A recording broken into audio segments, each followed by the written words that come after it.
11 days for this. 11 days for this. You get bounced by an inferior opponent. Okay? You got bounced by an inferior opponent. Now, I said that this stuff was going to happen. There were going to be speed bumps in the journey.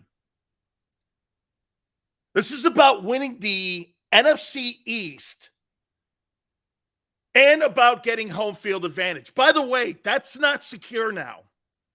You got the Giants on your heels. It's not even the Cowboys. You got the Giants on your heels now. You got Minnesota, who's being dubbed the Cardiac Kids, and they're getting better. We'll get into tonight or last night's game here in a second, but 11 days for that. And by the way, this is not 4 quarters of football, what I watched last night. This is now 8 quarters of football going back to the Houston game. They have not played well in 8 quarters. And I'm going to bury JT. I saw you on with the Sports Take guys. I'm not putting this on the heels of Jalen Hurts. I'm not putting this on him. Jalen Hurts' performance last night, I don't know. I didn't feel Jalen cost the Eagles that game last night. I did not. I did not think Jalen cost them that game last night. Okay? Here's my takeaways. Second time through, Ron Rivera completely outcoached the Philadelphia Eagle coaching staff on both sides of the ball. They knew how to defend the Eagles. They knew how to defend them. I told you this yesterday. The second time through, defensive coordinators and NFL teams are going to figure out how to defend the Philadelphia Eagles. And that's exactly what happened. Ron played press coverage, didn't let the wideouts off the line of scrimmage. AJ has 1 catch for 7 yards. That defensive coordinator, which I've been saying since day one, is not the answer in Philadelphia. And by the way, your front 7, highly overrated. Highly overrated. Highly overrated. Fletcher Cox, you know, you guys were telling me when he had a couple sporadic games in that 8-game win streak that Fletcher was still a good player.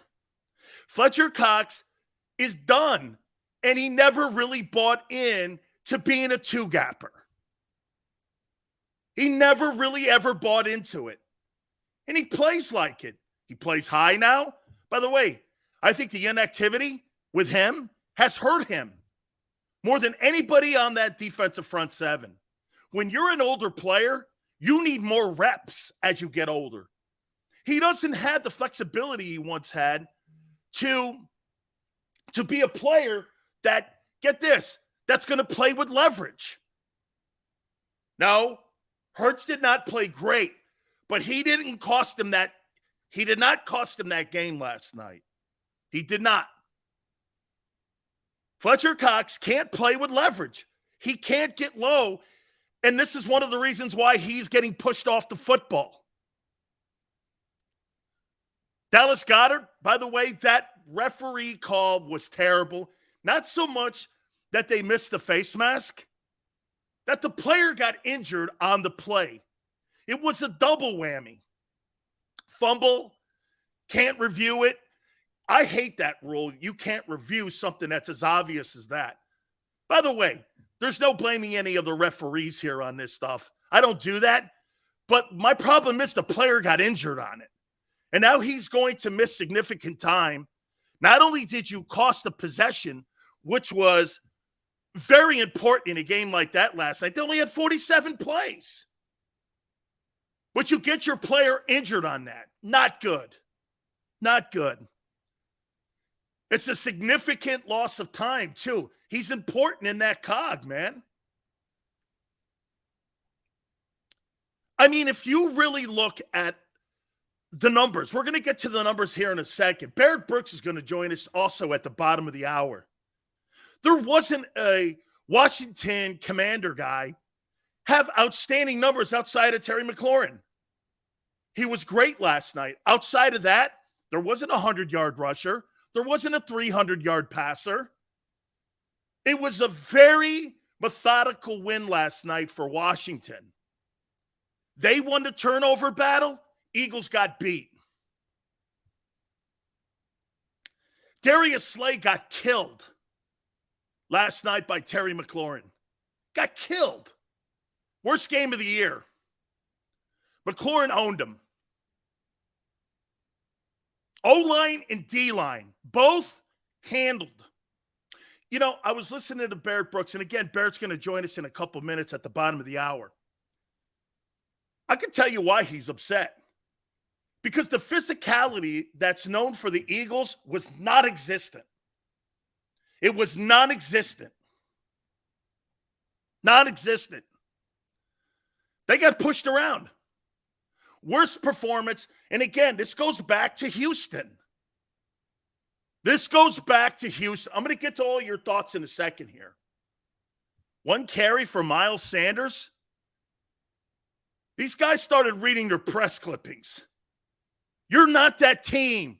You're not the Chiefs. You're not a passing team. You are a point of attack, dominant football team. Act like it. Terrible, terrible, terrible game plan. 11 days for that. That was terrible. By the way, player accountability is also involved in this, but the coaching staff sucked out loud. Everyone, from the head coach to the special teams coach. Sorry ass preparation, 11 days. Terrible. Terrible. The Washington Commanders dominated you. Should be ashamed of yourselves. Rivera completely outcoached and had that defense ready to play. Wide receivers were a non-factor. Non-factor. Your running game, non-factor. Your quarterback, average. Eagles special teams, when you get into games down the stretch here, by the way, the NFC East is not locked up. Far from it. You get the Giants on your heels now. And the Giants do the most important thing you can't do is stop the run. Completely dominated you, 215, at the line of scrimmage. Dominated you.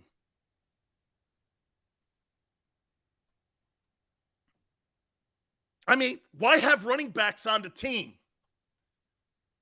if you're not going to utilize?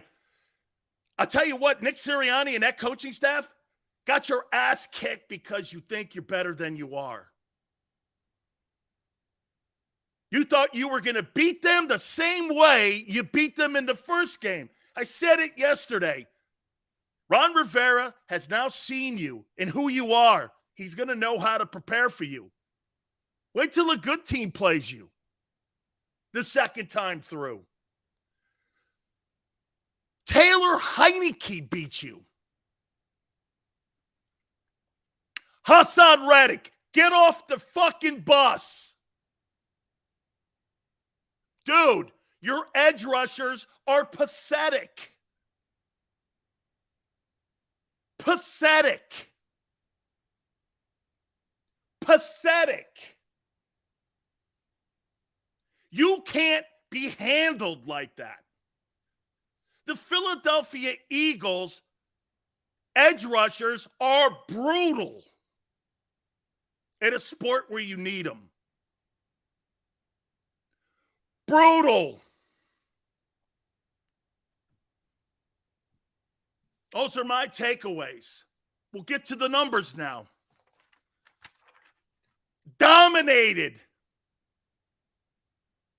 Dominated. First downs. The shitty O-line of the Houston Daniel Snyder's out first down a team that's known for running the ball. They ran it down your throat.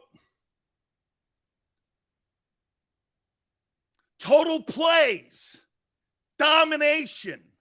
They dominated you. 81-47, you have no chance in hell of winning that ball game. 0. Total yards, 11 days for 264 total yards. The Washington Snyders, 330, dominated you. Screw the refs. You were beaten up. You can hang your hat all you want on the refs and the Goddard play. If you do that, you're a loser. 152-94. The Washington Snyders outmanned you and knocked you completely off the football defensively with that O-line, which is arguably one of the worst in the league. Held you and Jonathan Allen's group held you to 94. Dominated you. Those are domination numbers. 4-2 in turnovers. You don't win the turnover, the Eagles will lose.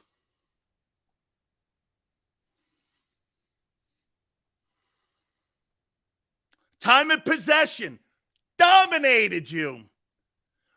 40 minutes and 24 seconds to not even 20 minutes. 1936. Game, set, and match. The Washington Commanders. Quarterback play. Hurts, 17 of 26, 175, 94-2. Not horrible. Wasn't special. Then again, he rarely is. And if you're dominating, that offense has no chance of coming back and beating you. You're theoretically the Baltimore Ravens 2.0.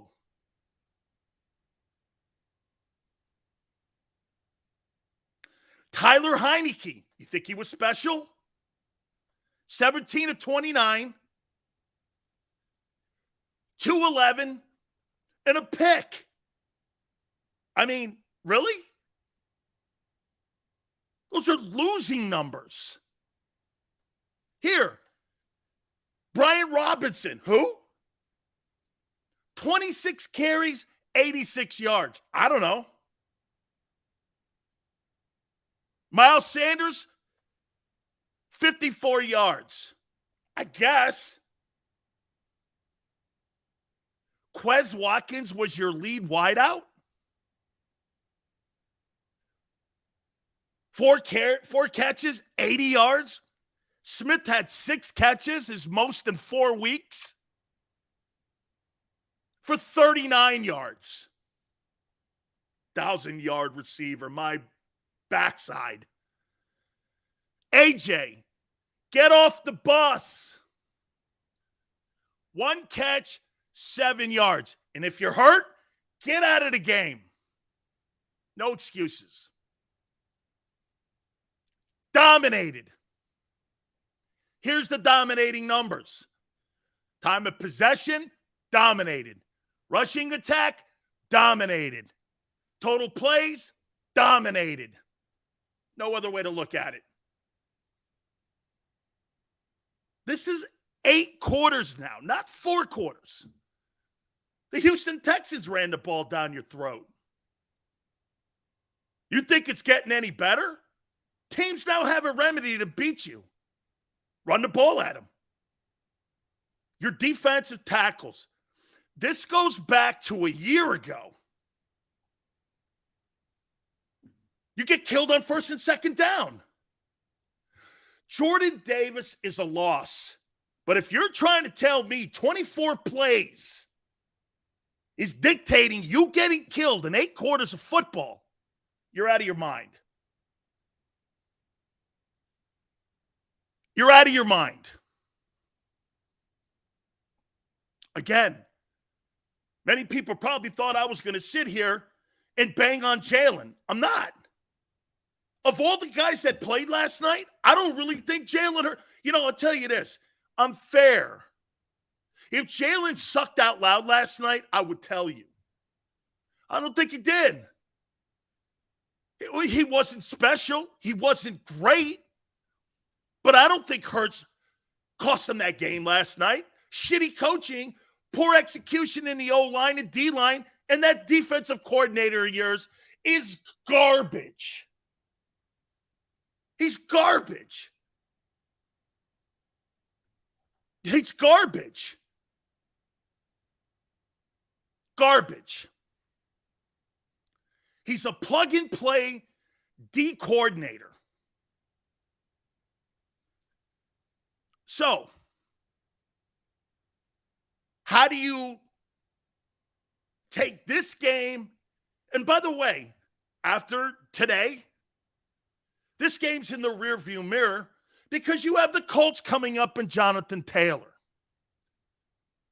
Another run-centric team that kind of resembles Washington.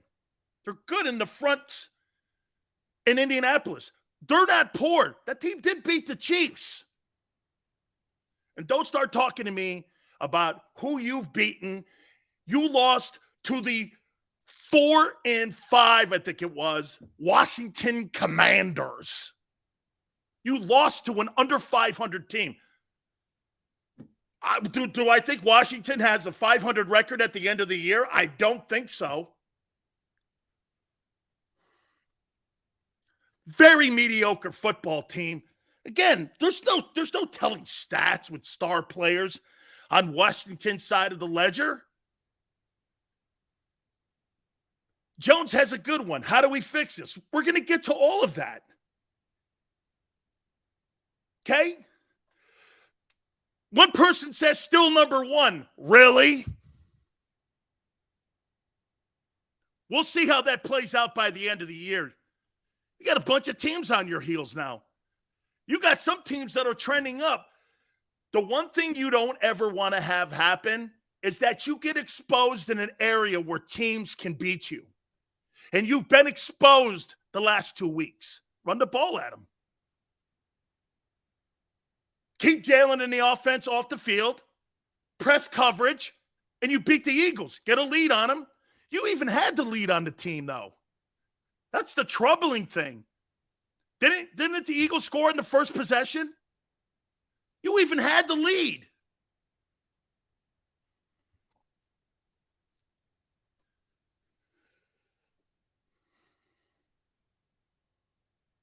Yeah. At least the Vikings lost to the 8-1 team. You lost to a 4-5 team. And were dominated.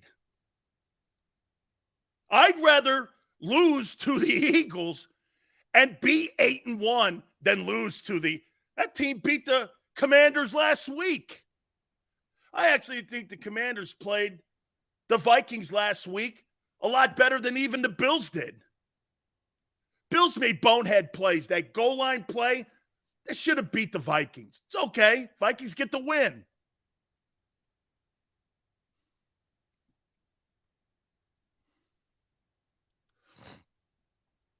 Jesse says at least the undefeated talk can stop. Never was an issue with me. I didn't care. I only care they get home field advantage. That's it. That's what this always was about. They were the upsetting thing for me is that how dominated you were and how you didn't play with physicality. They didn't play with any physicality in that game.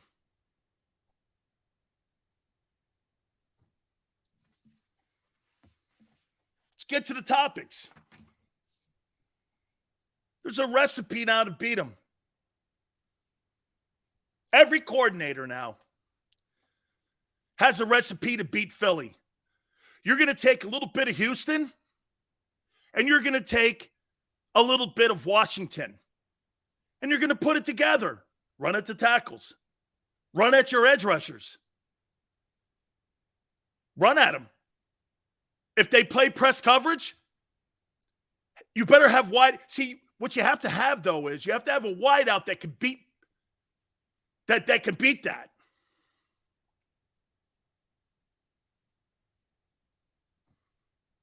Play that soft-ass zone again. Dude, if you play that soft-ass zone against Mike Evans or against Odell Beckham, you're going to get annihilated and be bounced in the opening round of the playoffs.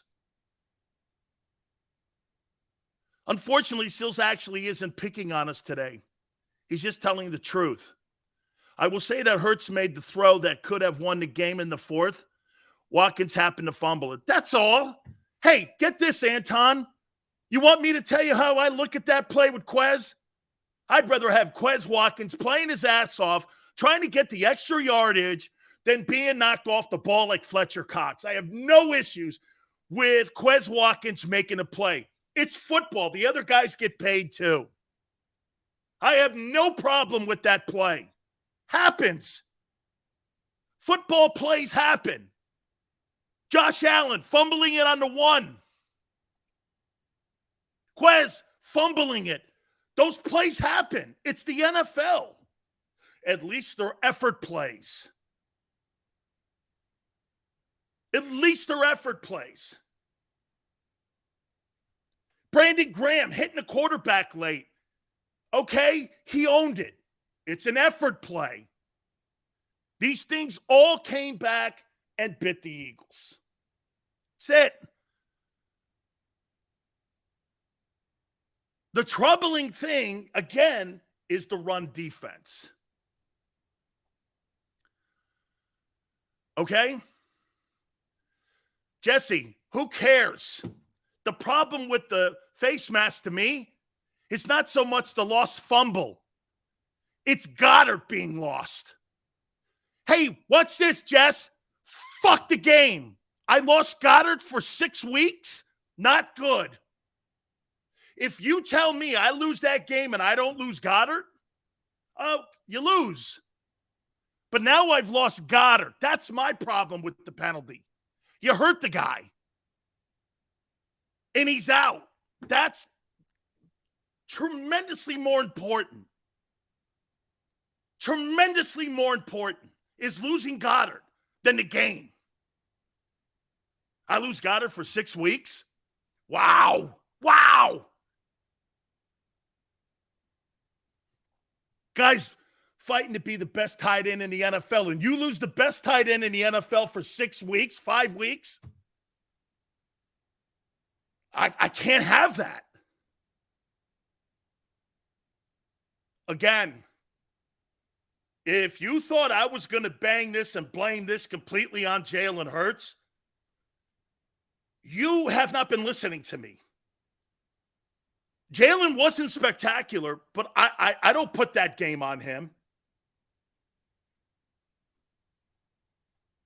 I don't. Like, again, Aaron Rodgers plays like shit sometimes. Tom Brady got beat by P.J. Walker. Come on. Let's be fair here. Let's be fair. When Dak plays poorly or Jalen plays poorly or Brady, I'll tell you.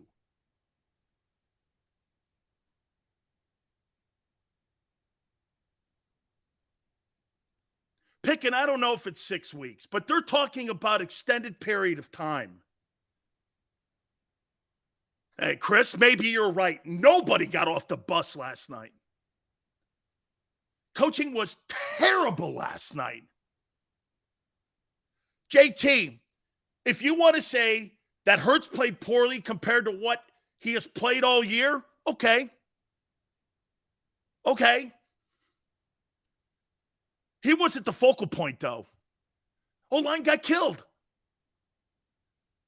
O-line got killed. Wide receivers were pressed. Ron had an answer for everything they did in game one. What an inexperienced coaching staff Philly has. That's the second thing that got exposed. You know what the second thing that got exposed was? Your coaching. No adjustments. I know why Barrett Brooks is coming on with us. I know why Barrett's upset, because you know why? If you thought that Ron was going to play the same game that he played the first time around, you were crazy. You didn't make any adjustments. You went into that game with ego, thinking that you were just going to knock them off the ball again. They were second in the NFL in rush defense. 0 adjustments from game one. 0. Every single thing that worked for Philly in game one was shut down in game two. I brought this up yesterday. No one wanted to hear it. Second time through, you got a better look in preparation for the Eagles, and they waxed them. They waxed him. The coaching staff was exposed. You got Dallas coming up on Christmas Eve. They're going to do the same thing.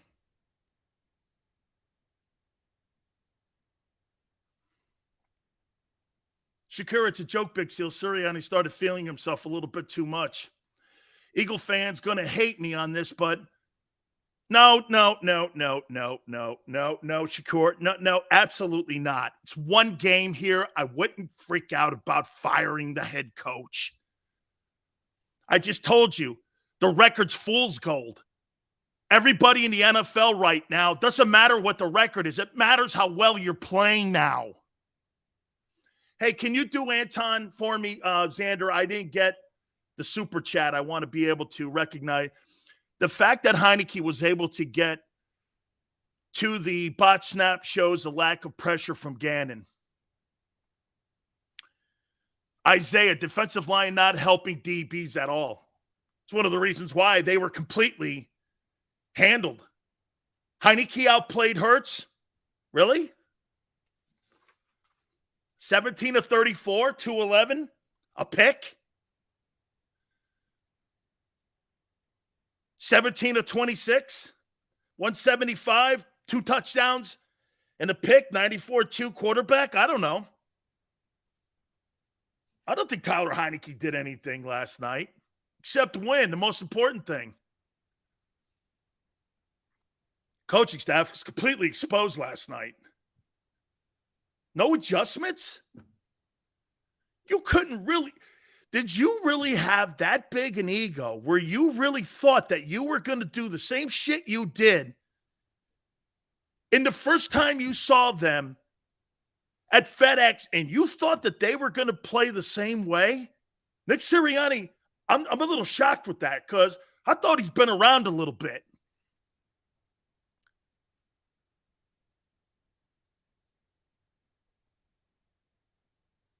Dude, keeping everything underneath. Your defensive tackles are not very good. And you've got $30 million wrapped up in them.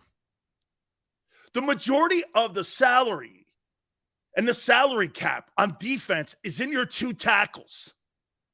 Then you give the guy Reddick, who sporadically gets off the bus, a nice contract. I told you, Fletcher Cox does not belong on that football team.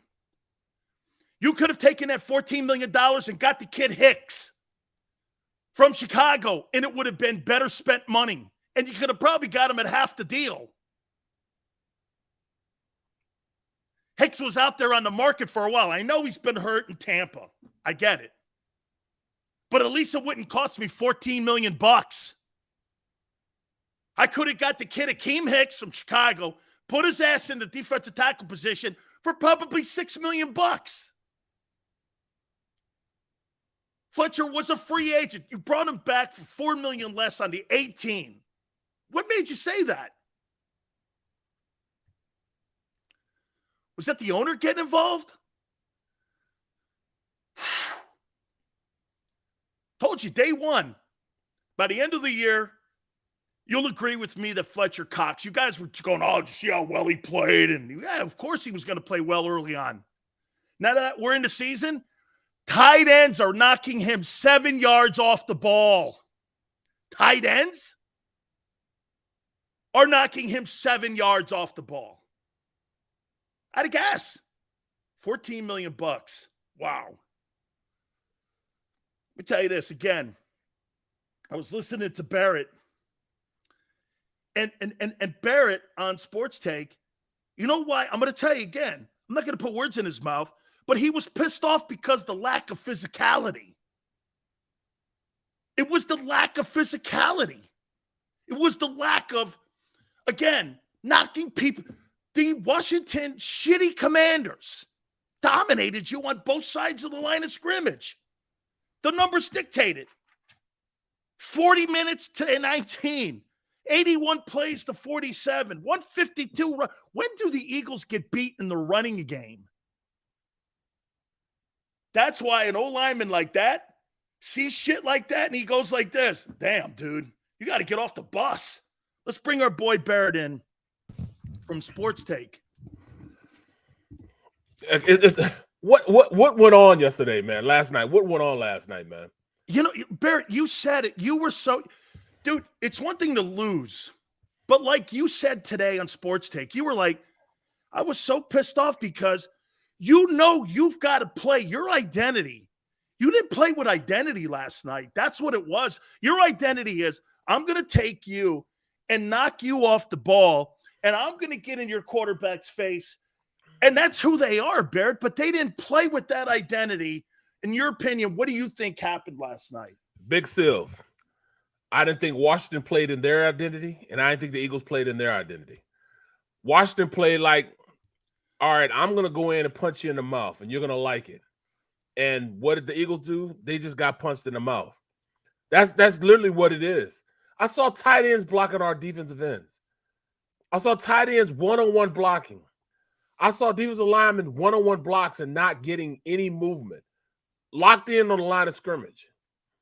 It was ridiculous how much of the heart of the, of that Washington Commanders team showed yesterday. I mean, the first half, you only run the ball one time with Miles Sanders and one time with Boston Scott. That's why they only had 6 minutes and 11 seconds of time. Washington totally controlled the offense. And they say, oh, but they only averaged 3-point-something yards a pop. Yeah, if you take that 3.3 yards or whatever it is, add together, that's almost 7 yards on first and second down. Now it's third and manageable.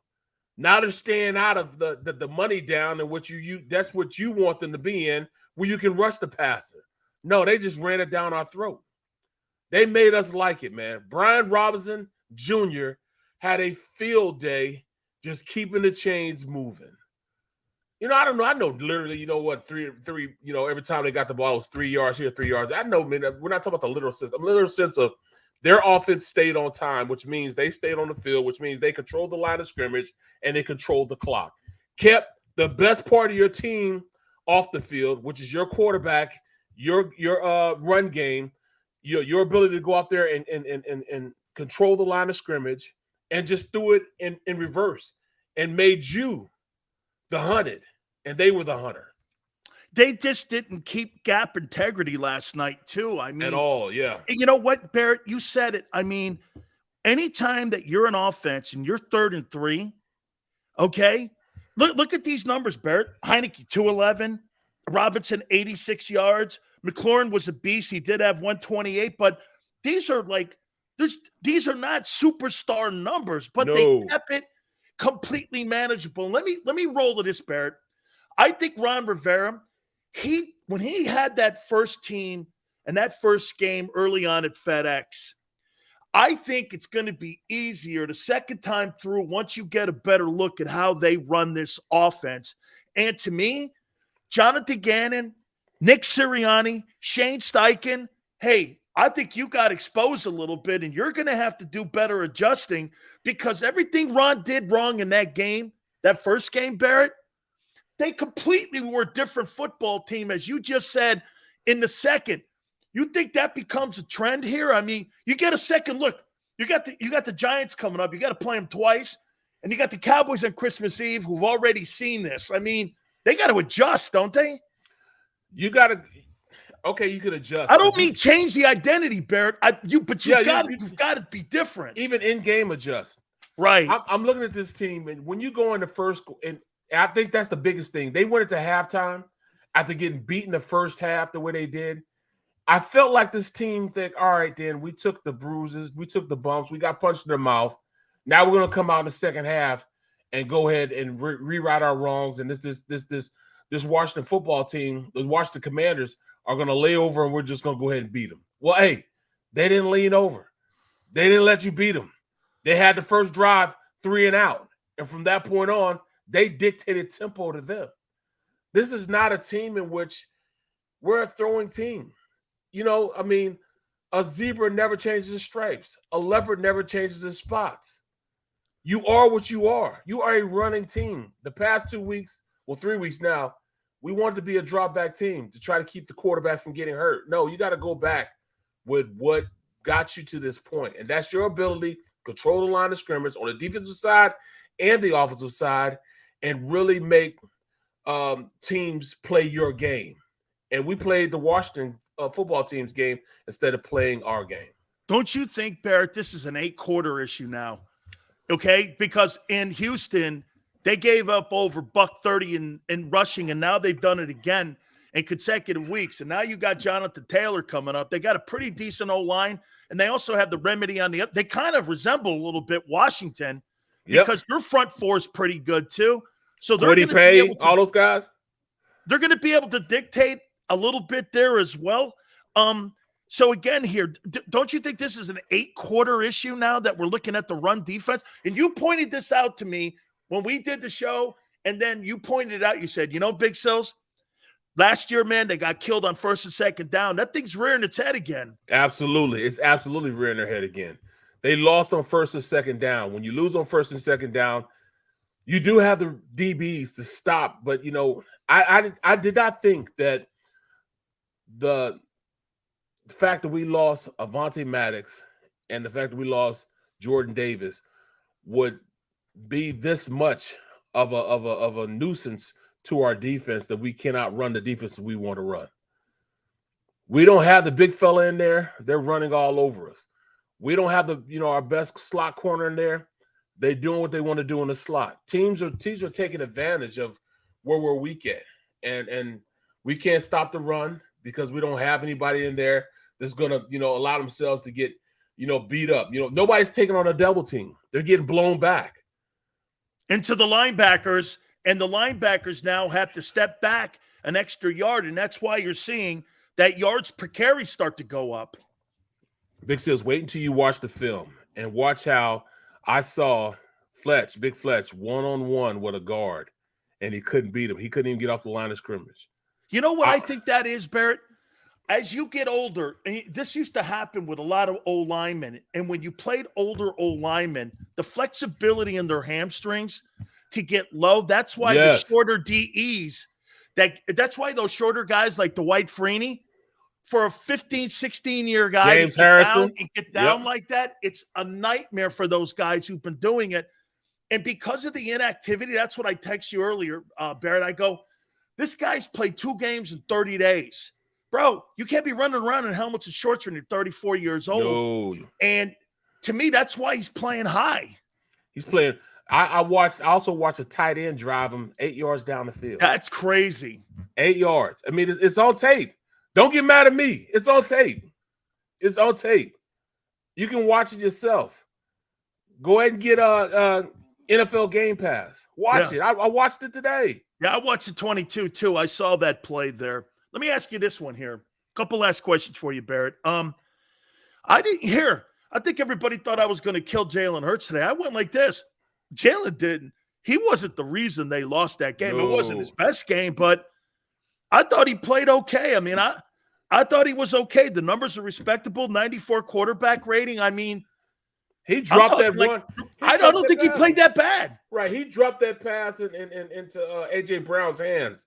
Just the DB came and took it out of his hands. That was a great. He dropped it right in the breadbasket, man. And I really think if Brown didn't tweak that ankle, I think he'd have came up with it. He trusted his receiver to go up and make the play. 9 times out of 10, he made that play, but you could tell that will wasn't right with him. You know, he didn't have that same explosiveness going and getting the rock that he did before. And you could tell it was evident on that play that you know, he was feeling it a little bit. You know what I'm saying? Not to make excuses for AJ, but I mean, we've seen him make that play time and time again. 3 times we saw him make it last week or 10 days ago. You know what, though, Barrett? The one thing that I do think that Washington did different, I thought they were physical with the wideouts in this game last night. They were. What's his name? Juiced? Whatever. Yeah, and they were mugging them guys. They out physical them, man. They played their game, and they set the tone at the line of scrimmage. Didn't allow them to just take it up the field. Last question for you here. The loss of Goddard means what? Especially if it's a significant period of time. And, you know, Barrett, I just said to everybody, I go like this. I get if you lose games. I mean, the Quez play, it's an effort play. I'm not going to kill the kid for it. Just ball security, I would tell him a little better. But the problem with me is, okay, the NFL missed it. Man, I'd rather lose the game than Goddard for 6 weeks because that guy's an integral part of that offense. And if he's lost for a significant period of time, that means what, in your opinion, to that offense? It takes a little bit out of the RPOs that they ran. They ran an RPO. They have an RPO where the tight end is an integral part in it. He not only influence blocks when he comes down, he influence blocks that defense in to get wider, but he also is the second in the RPO. You just throw it to him on a little slant on the out, get it to him, and he takes it for a first down. Or you fake it to him, and the cornerback that comes to crack the guy over top of him, to have him turn around and make himself available for the catch there. Or he wides the end, you hand it off to the running back, and he goes for the run. Or he wides the end, and you keep it, or the end slams down. Somebody's going to follow. That linebacker has to follow that tight end to the outside.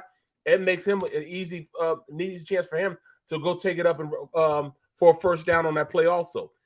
He's the cog to make that RPO system work because you have to account for him in some way. You got to have somebody on top of him if he goes out on a pass route. But if he goes outside, you got to find somebody to follow him out there. And when you follow him out there, it opens up the running lanes for the running back and the quarterback. Do you think he affects the run game too, not being out there? Because you know the edge rushers. Yes, he's the best. He's the best blocker we have. Yeah, the best blocker on the outside. He is the guy that can seal the corner for the running backs to get to the outside. His blocking is an underrated trait that he has. In fact, he's the most the block and release end. is gone now, isn't it? Right. I mean, it's gone. He may not be the best tight end, but he is definitely the most complete tight end in the NFL. 100%. He blocks well. He runs routes well. He does a lot of things so well that, you know, his ability to catch, he's catching everything that Jalen throws to him. Behind him, he stops. He makes sure he secures the ball. Yak yardage. He leads the NFL for tight ends and yak yardage. All these things he's done, and his blocking is what's overlooked more so than anything. So that's definitely a definite hit. Now we'll see. You know, maybe Tyree Jackson comes out now. He's finally eligible to get off be off IR to come play. Maybe he can be that weapon as far as, you know, the passing downs. I don't know if he can run block or not. I don't think he can run block. He hasn't shown the ability to run block, even though he's 6'6" or 6'8" or whatever he is.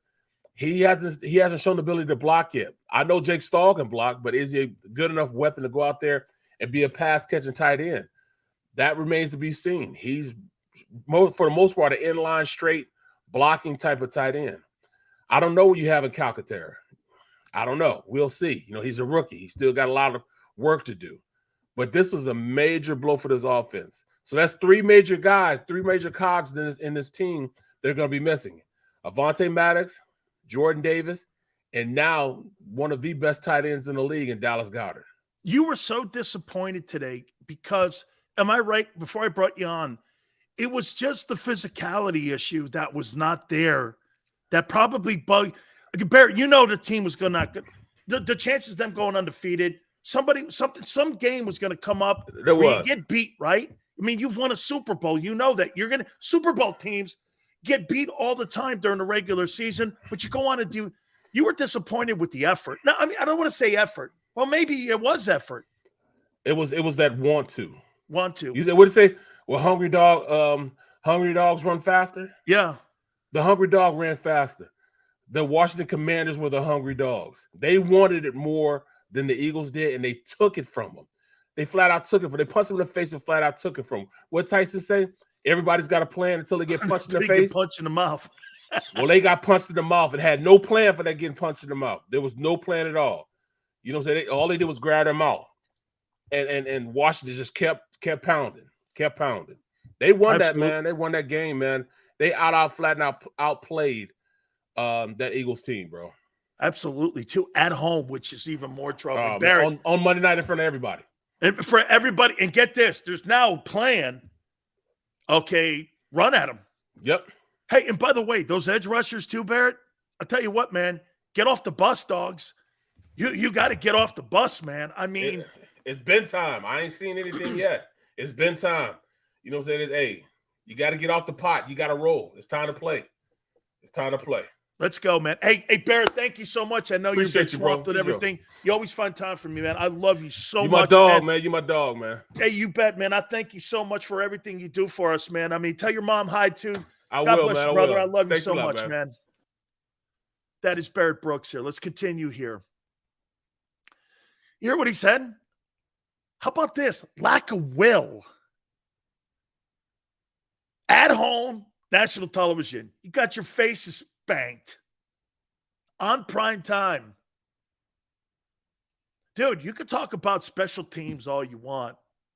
You got beat up front. That's the worst thing. You know what? I will never say this about the Eagles.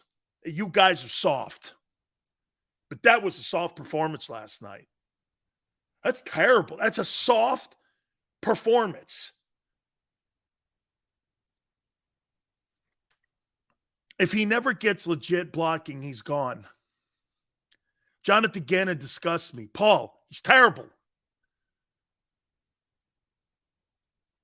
Hate to say this, but it's time for Fletcher. TJ Edwards, dude, SOS. By the way, we have the milk carton kids today. I usually only have one face on the milk carton.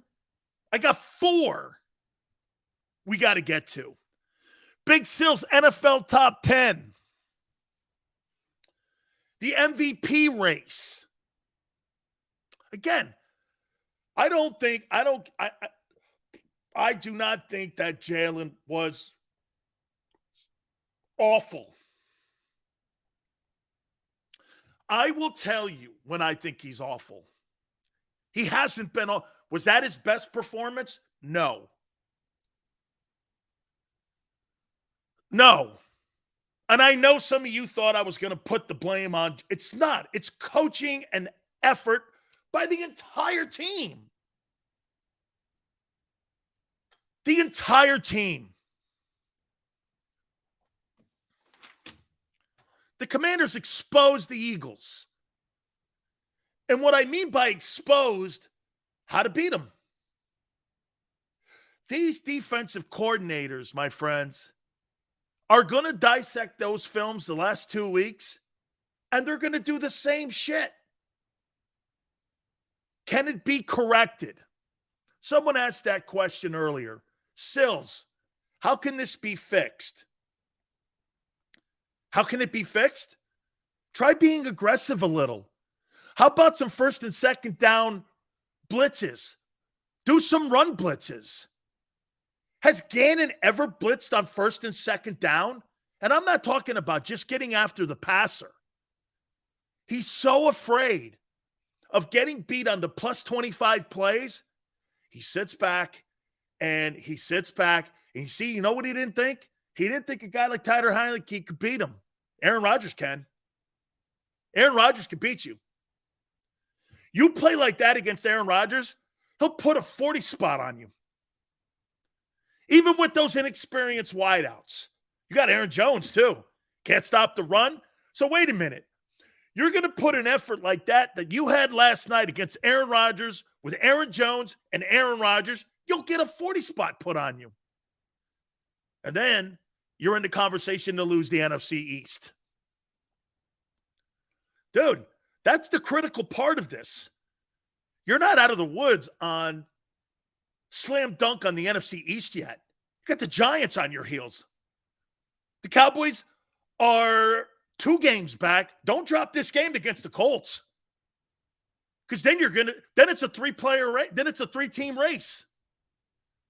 You drop one more, Cowboys and the Giants are in it. I don't think the Commanders are going to be in it.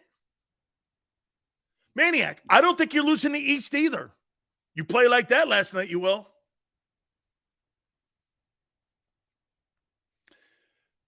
If Hurts needs to work on anything, it's slow starts. There's no guarantee he will get time to get into rhythm. That's coaching.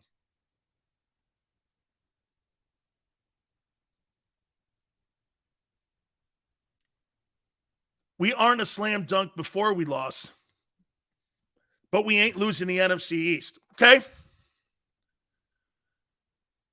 The Eagles aren't playing their best. Well, I'll tell you what here. Shakur, you're 9 games in now. When does it happen? Tell you this. Washington is. Minnesota's playing better. 49ers are playing better. When are you going to play your best? Or is it going to be a switch? I don't think so.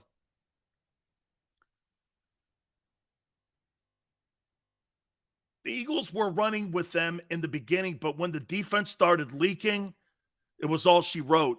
Yeah, because Ron knew. Run the ball at him. They took that game film from Houston and said, the Houston Texans, who only had Jeremy Tunsil on the O-line, beat that front up. And get this, the Texans, who don't have the talent to close a deal out, they got pressure on the quarterback last week.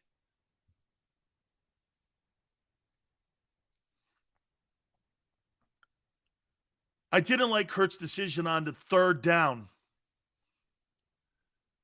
Look, man, nobody played perfect last night. But he was far from the reason they lost. Again, look, I sit here all week telling you who Hurts is. Last night, Jalen didn't play. I don't care what JT or any of these other guys say. He wasn't the reason they lost that ball game last night. Poor coaching, poor effort, getting killed on both lines of scrimmage. I'll tell you this: O-line and D-line, you guys should give your paychecks back. It was terrible. It was terrible. Wide receivers, hey man, this is the NFL. Try being tough. Washington jammed them at the line of scrimmage. Ron said, we can't let these guys get off the line of scrimmage. By the way, what was the number? What was the number last night for?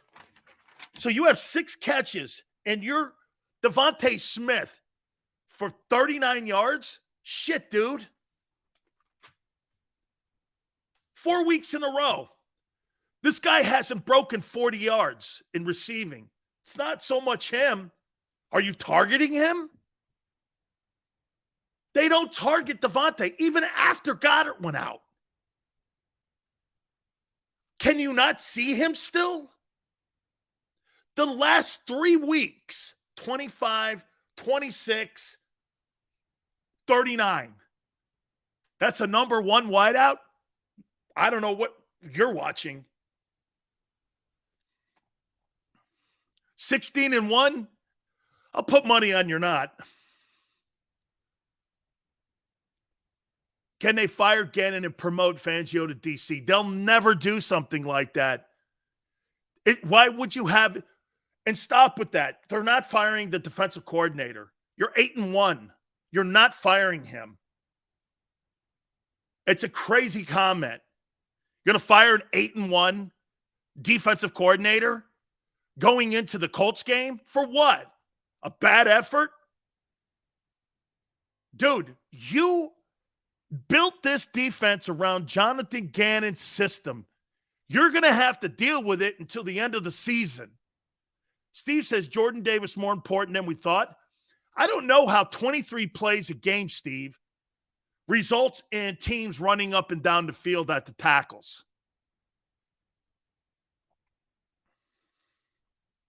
Smith is the third read? Shit. He ain't a number one. Not in that offense's mentality.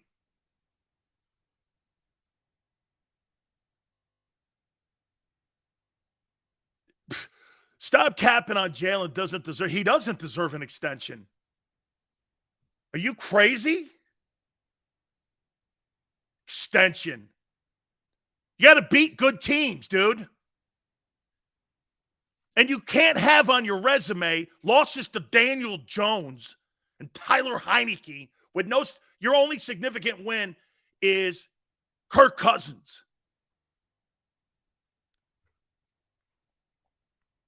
Lost my same game parlay of Eagles winning Hurts over 242.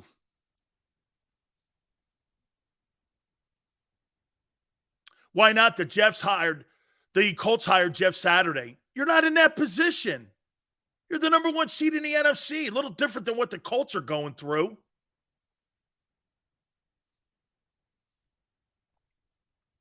Chris, they're getting read the riot act.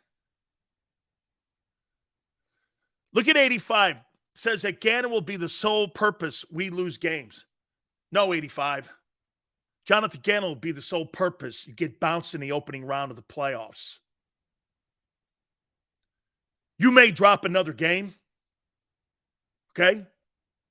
But when you go into the playoffs with that mentality and you get bounced, that's when you have to have the conversation. Is this guy really? And personally, I don't know what these analysts are looking at. Tony Romo last week, Troy Aikman last night. Jonathan Gannon's terrible. It just shows you how much they don't watch Eagle football. Just shows you. Shows you how they're not focused on you. Even when you were 8-0, they're lying. Oh, Jonathan Gannon is a great candidate to be ahead. And you're like, bro, you don't sit around watching Philadelphia Eagle games like we do.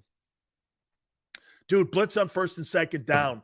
When I'm getting killed against the run, I'm not just going to sit there and have my defensive line take it. Move the linebackers up. You know why he won't? He's afraid of getting beat over the top. And because of Vontae Maddox being out, he didn't trust his safeties. Darius Slay was annihilated last night. Terry McLaurin owned him. Owned.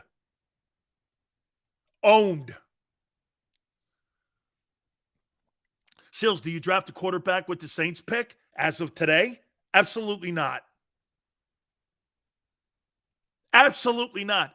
Philly says, or I'm awake, are you? Sills is really here. You know why? For a team that is a knockout artist, for you to go in there and act like Floyd Mayweather and try to think you're somebody you're not, you got exposed. You're reading your press clippings. You're reading the Inquirer too much. You're reading Pauly Shore talking about how great every guy is on the team. You're listening to everybody go, oh my God, everything is good. This team is the MVP. And you're like, who cares what your record is? This is about getting to December and January, playing your best ball. 49ers are picking it up. I don't believe in the Cowboys. I do not. I do not believe in the Cowboys. You know, a funny thing, I keep saying that about the Giants, and they just keep winning. I don't know what it is. They keep winning. They're a well-coached team. And do you not think they saw what happened last night? Steve says this, I want coaches with killer instinct. Well, you ain't got them. T. Washington goes, overreacting. If they got beat last night, T. Washington, 26-25, it happens. Good teams get beat. But you were dominated. Actually, 8 quarters of football, your D-line's been killed. Not 4 quarters. 8 quarters, you've been killed. 8 quarters.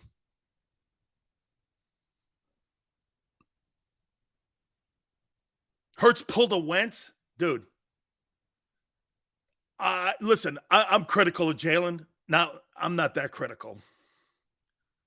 Because then I would be phony. Okay? Is he Patrick Mahomes? I've been telling you that since day one. He's not Patrick Mahomes. He's not going to throw you back into a game. He's not Josh Allen. He's not any of them guys. Okay? He's not any of them guys. But they play within a frame and they play within a system. You get a lead and you're a good team that could stop the run. Eagles have no comeback capabilities whatsoever against good teams. Then again, Baltimore struggles with that.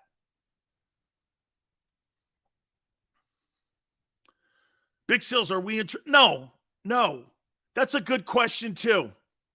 Big Sills, we are in big trouble. I wouldn't say big trouble. But see, the problem, 5-star, is this. You can't fix run defense unless you schematically fix it. Okay? Unless you schematically fix it or you change your ideology. You got to be, get this, here.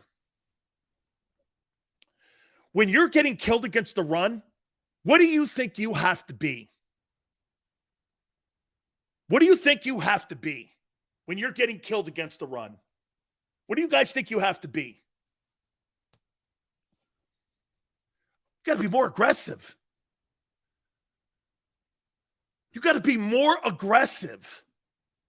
First and second down blitzes, press coverage on the wideouts, jam them, or at least mix it up. Bring a corner blitz. When you're getting punched in the mouth like that, you've got to be more aggressive, not less aggressive. Gannon, this guy should be, seriously, this guy should be a chef at a restaurant or a librarian at a library or an accountant at a CPA firm. This guy goes by the numbers. This guy has no creativity. Seriously, man. I mean, he's an accountant. This guy's a CPA. No, wait a minute. I'll take back. He can't be a chef. Chefs are actually creative. He's a CPA. This guy's like a tax preparer.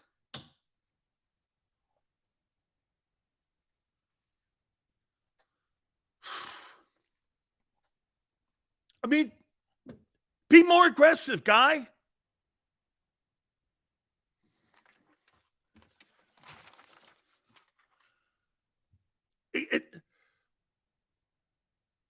My Big Sills Power 10. Also the MVP race. Getting knocked off the ball. I will never call the Eagles soft. You won't have to worry about that with me. Okay? Sills, we are overrated. That's not true. That is not true. The Eagles are not overrated. They're a very good football team. You're not overrated. Absolutely not. Okay? Absolutely not. By the way, I don't know what's happened to Jordan Mailata. Terrible. That guy's walking the other way. Okay? You go from a Pro Bowl candidate. I don't know, man. Okay? Okay. Big Sills, Power 10. We're going to do that next. Where do the Eagles sit? Also, the MVP race. How to fix this? What would you do? I'll tell you what I would do. Hour 2, keep it here on the National Football Show. Don't wait until after Thanksgiving for leftovers. It's the new leftover sales event at Jeff D'Ambrosio Destination Downingtown. Jeff must get rid of hundreds of new 2022 vehicles on the lot. Rams, Grand Cherokees, Wranglers. Jeff has them all for less. Jeff has reduced prices and payments to the lowest they've been all year. And Jeff knocks down high interest rates. Save thousands more than anywhere else. Plus, get more for any trade or lease return. You always win at Jeff's. Great selection, best price. Hurry in now. Jeff D'Ambrosio, Destination Downingtown. Nobody treats you better. Black Friday sales event. At Pond Lehocky, we've recovered billions of dollars for our clients, and we're confident we can do the same for you. With over 250 years of combined courtroom experience, we've helped over 100,000 injured clients obtain some of the largest settlements in Pennsylvania. One conversation is all it takes to help you and your family get back on track. If you've been injured in an accident, give Pond Lehocky a call.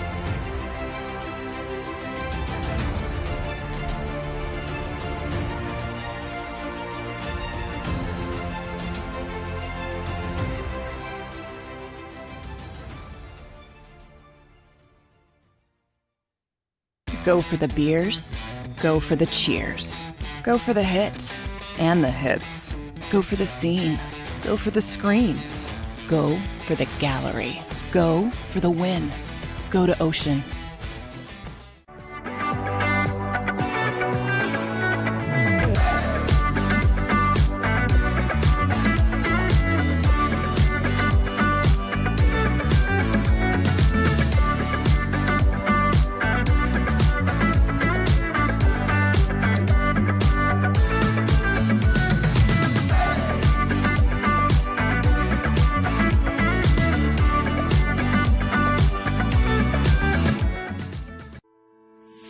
At Salus University, our graduates are among the most highly trained in their profession because of our unique emphasis on research, interprofessional collaboration, and early clinical exposure. Learn more about our programs at salus.edu.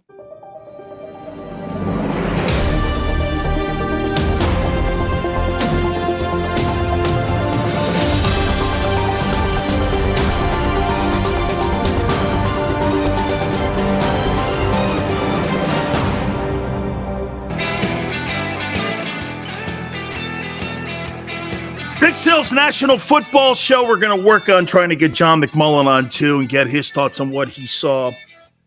Hardest working man in Philadelphia media has to be our friend John McMullen. So hopefully we're able to catch up with him. Big Sales MVP race. Also the Big Sales Power 10.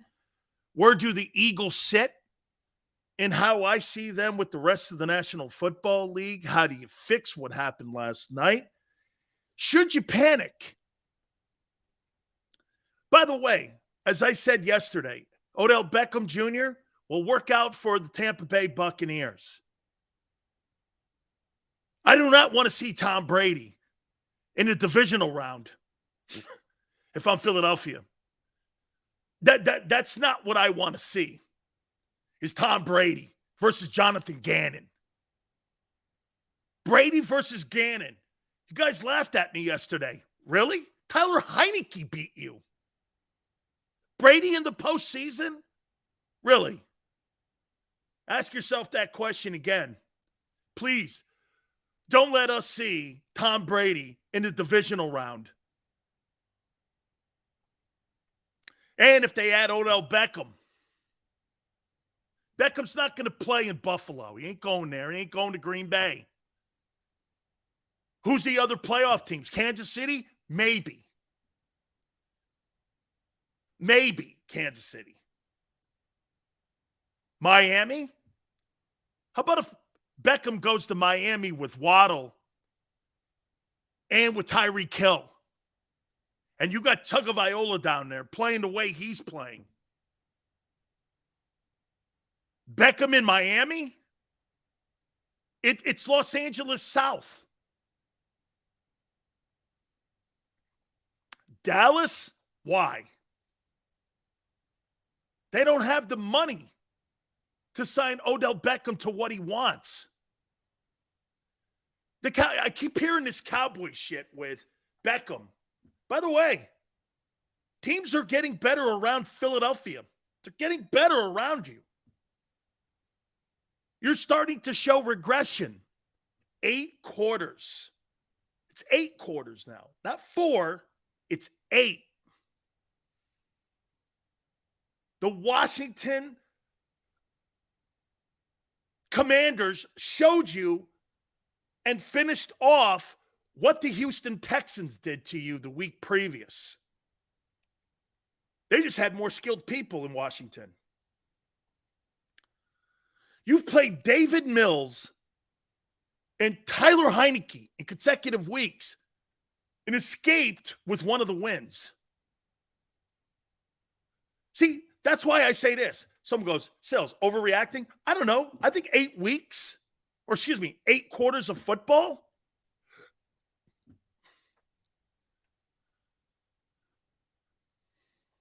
Cowboys must want PR? Of course they do. That's what they're built on. They're built on public relations.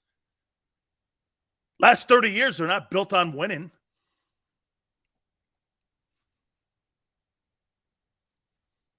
Absolutely, Maniac. You're right. All the great teams this year have had a dud of a game. That's why 8-0 didn't mean shit to me. It's not, again, Maniac, the one issue that I'll take that's different than what you're not wrong. You're not wrong. But the one thing that's different here is you got beat up. Dude, your D line is not very good. It's the same shit that's reared its head, but because you play dog shit teams early on, it's rearing its head again. This looks like the same D line of a year ago. There's no difference. Sure, Jordan Davis, but again, you guys are looking at 23 plays a game. What was he playing? Was he playing any more than 23?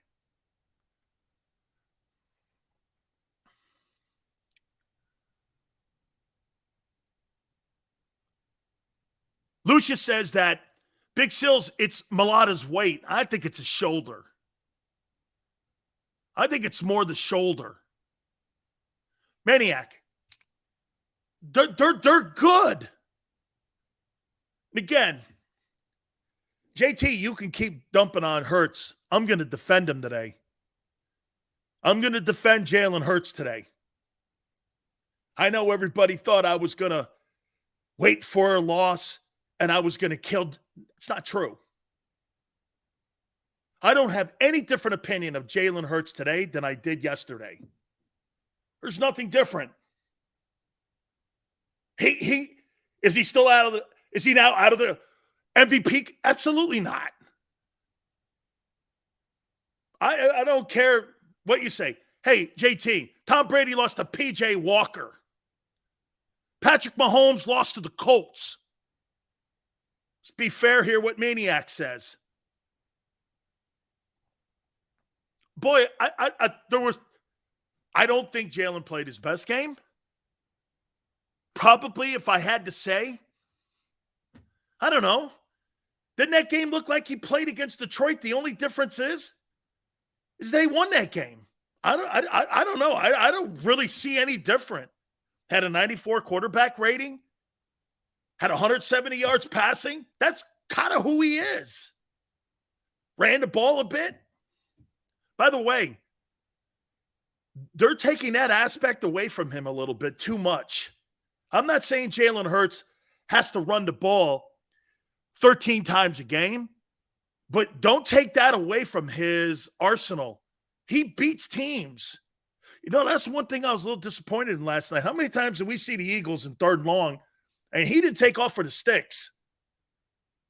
Because Ron really did a great job of keeping them contained inside the pocket. Don't hamper him by telling him, hey, if you don't see anything, take off. They said it earlier to him. Williams says Quez doesn't fumble, we win. I'm not pissed off at Quez Watkins for that fumble. It was an effort play. He was trying to get max yards. Sure, ball security. You'll have a conversation with him on that. But I am not upset with that. Brandon Graham, stupid play. Brandon Graham's the leader on my team. Happens. I'm talking about getting killed on the line of scrimmages that I had a problem with. Seals, do you think Odell Beckham goes to the Giants? I can't see that.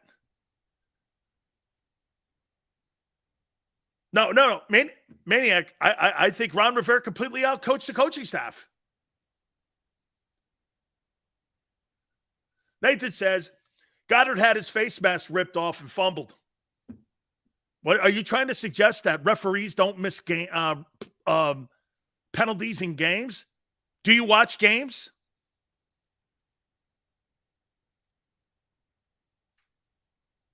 Maybe we should talk about the interview with Hurts, Vic, and McNabb. I could care less about that, Anton.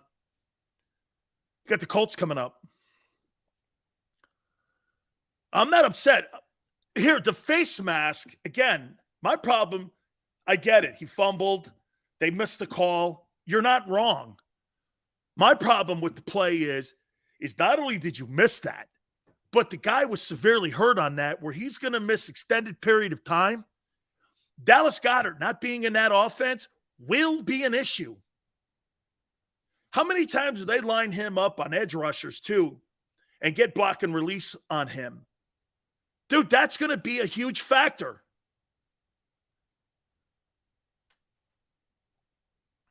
Sills, what will the Colts do to us?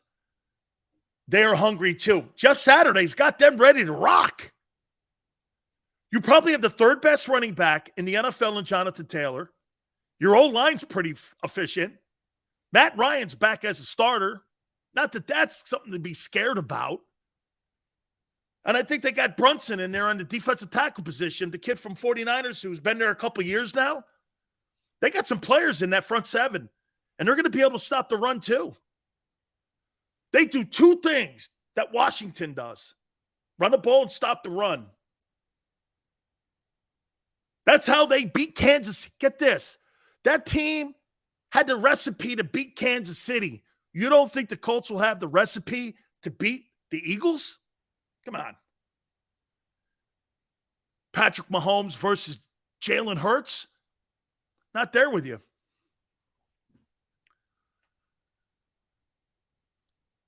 Just give the ball to Miles Sanders. I think Miles Sanders, where was he? Okay, where was he? I don't know, Matt. Matt, can I tell you this? They had no adjustment. Matt, you know what you could have did? I went back this morning and I watched the Washington game 1. The Eagles had the same game plan. Ron Rivera was right. Why would they change? They had 9 sacks. They dominated them pretty much. Devontae had a great game. So what did they do? Ron knew it. This guy's still wet behind the ears, the head coach. What did they do? They changed everything up. They pressed the wideouts. They jammed the run. They contained Jalen. You know, Jalen didn't have those jailbreak third down runs. Ron designed that. Ron's a great, I told you this yesterday. Ron's a pretty damn good D coordinator. I don't know so much head coach. Did get the Panthers to the Super Bowl. Tyler Heineke engineered that win. What do you think? What do you think Aaron Jones and Aaron Rodgers are going to do to you? You better come up with some answers. Be aggressive. Only had the ball 15 minutes. You only had the ball for 47 plays. There's no chance.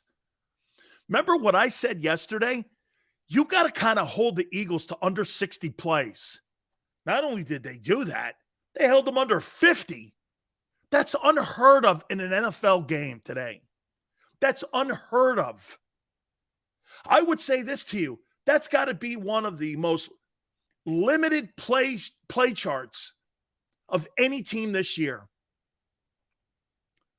Ron Rivera, kudos to his coaching staff. Jack Del Rio crushed Shane Steichen last night.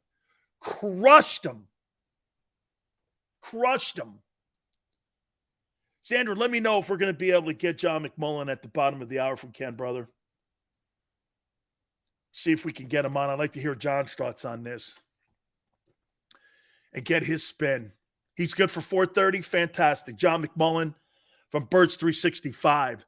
We had Barrett from Sports Take on in the first hour. We're going to get John McMullen from Birds 365, part of the great lineup we have here at JAKIB Sports. Sydney, teams catching up with Gannon. Remember what I said to you guys yesterday, and you guys laughed again. Ron Rivera got a second look at the team now. And he shut them down. Wait till the Cowboys do this. And Dan Quinn gets a load of it. It's going to be a different game Christmas Eve. I don't know the Cowboys can run the ball, though. Well, I think the Cowboys have a better running game than Washington. And you got a better quarterback in the building. I'm telling you, this NFC East is not wrapped up. Because you know why? You just don't have one other team in the East. The East is turning out to be the most formidable division in the NFL. And anybody can jump up and beat anybody now. That's evident. It's evident now that anybody in the East. By the way, the what's that thing that you call when you have Mike Tyson, he's undefeated, and you have that invulnerability about yourself where you're just like nobody can beat you, and you have that. Look at Alabama this year. Xander, you understand this. Alabama's been pushed in almost every big game this year, and they've dropped 2. That aura of invincibility is gone, at least this year with Alabama, right? You're not afraid of them anymore. Washington made that even better now for teams that line up. Hey, man, if Washington can beat them, why not us? That invincibility is gone. You don't have that aura about your team anymore. Now, if you lose to Kansas City, it's probably still there. But you lose to a 4-loss team.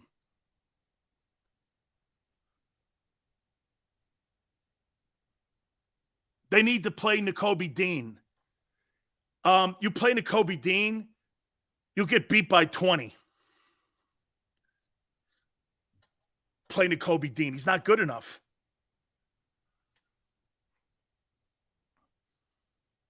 Davis will be back. He played 20 plays. He played 20 plays a game. You're making it sound like this guy here is a 60-play guy. He ain't. 20 plays? Destroys your run defense. Really? I've never heard of it. And by the way, Robert Quinn, non-factor.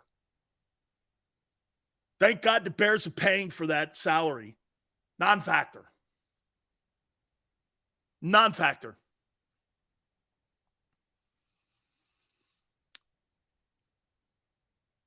No one ran on us when he was healthy. It is true. 8 quarters of football, you've had the ball jammed down your throat. 8. Not 4. 8. And please, don't talk about referees. Okay? It's lame. It's weak. It's excuses. And it's an off-ramp to why you got your head kicked in last night. And by the way, again, like I said, you were favored by 11. You got beat by 11. Are you trying to tell me there's a 22-point difference? Is that right? You were favored by 11 and you got beat by 11. Oof. That's ass kicking. And I want to make this very clear about Fletcher Cox. Okay? Fletcher's had a brilliant Philadelphia Eagle career. Brilliant. Brilliant. He'll get a green jacket. Part of the Ring of Honor, I didn't realize he had so many Pro Bowls, but he's one of my favorite D tackles that have played in the last decade. He shouldn't have been on this team this year. I said it from day one. Not at 14-4. By the way, Hargrave, walk. Fool's gold. Last 2 weeks previous with the Texans and the Steelers. I don't give a shit how many sacks he has. He's getting blown off the ball too. Those two D tackles never bought into the Gannon system. It's not penetrating. You know what you're asking those two guys to do, which they never did before under a Jim Schwartz defense? You know what it was? They got up the field and got penetration. They were one-gap guys. You're asking them to be two-gap guys? That's the worst job a defensive tackle can have, is being a two-gapper. No one wants the two-gap. Dude, I was a one-gap guy in college. Got up the field, made 100 tackles. I got to the Bucs, they asked me to two-gap. I never bought in. Cost me my job. I don't want to hear people saying losing last night was good for... Dude, don't ever hear... Hey, Anton, anytime you hear somebody talk like that, laugh at them. Isaiah, for as bad as we played, we're still in the game until the end. Against the Commanders? Congratulations. Hassan Reddick, get off the bus. I didn't even see him out there last night. Did he play?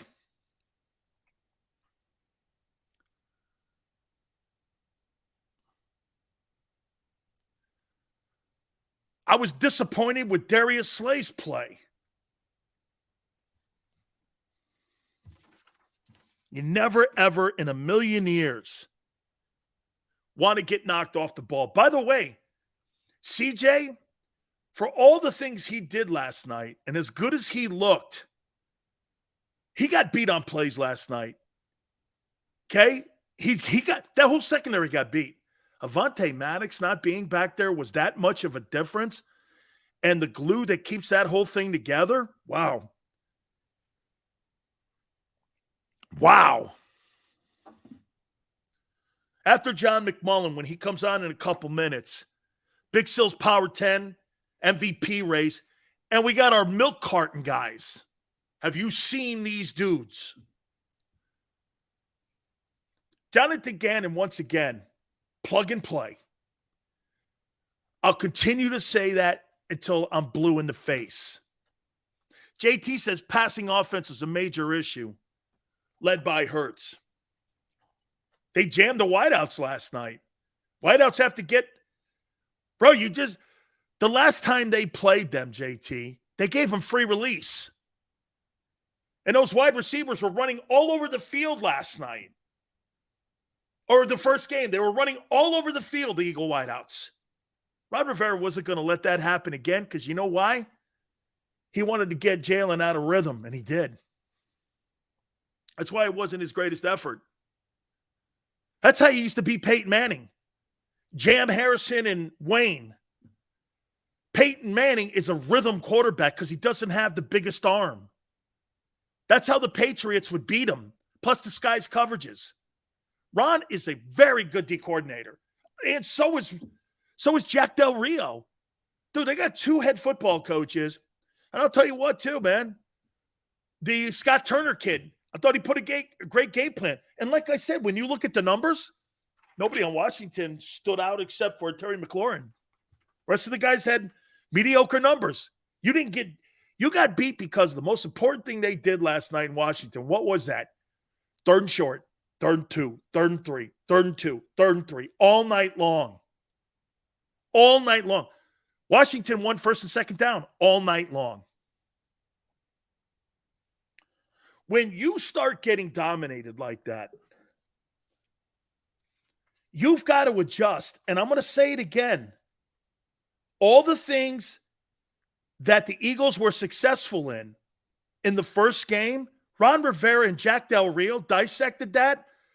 They jammed the wideouts.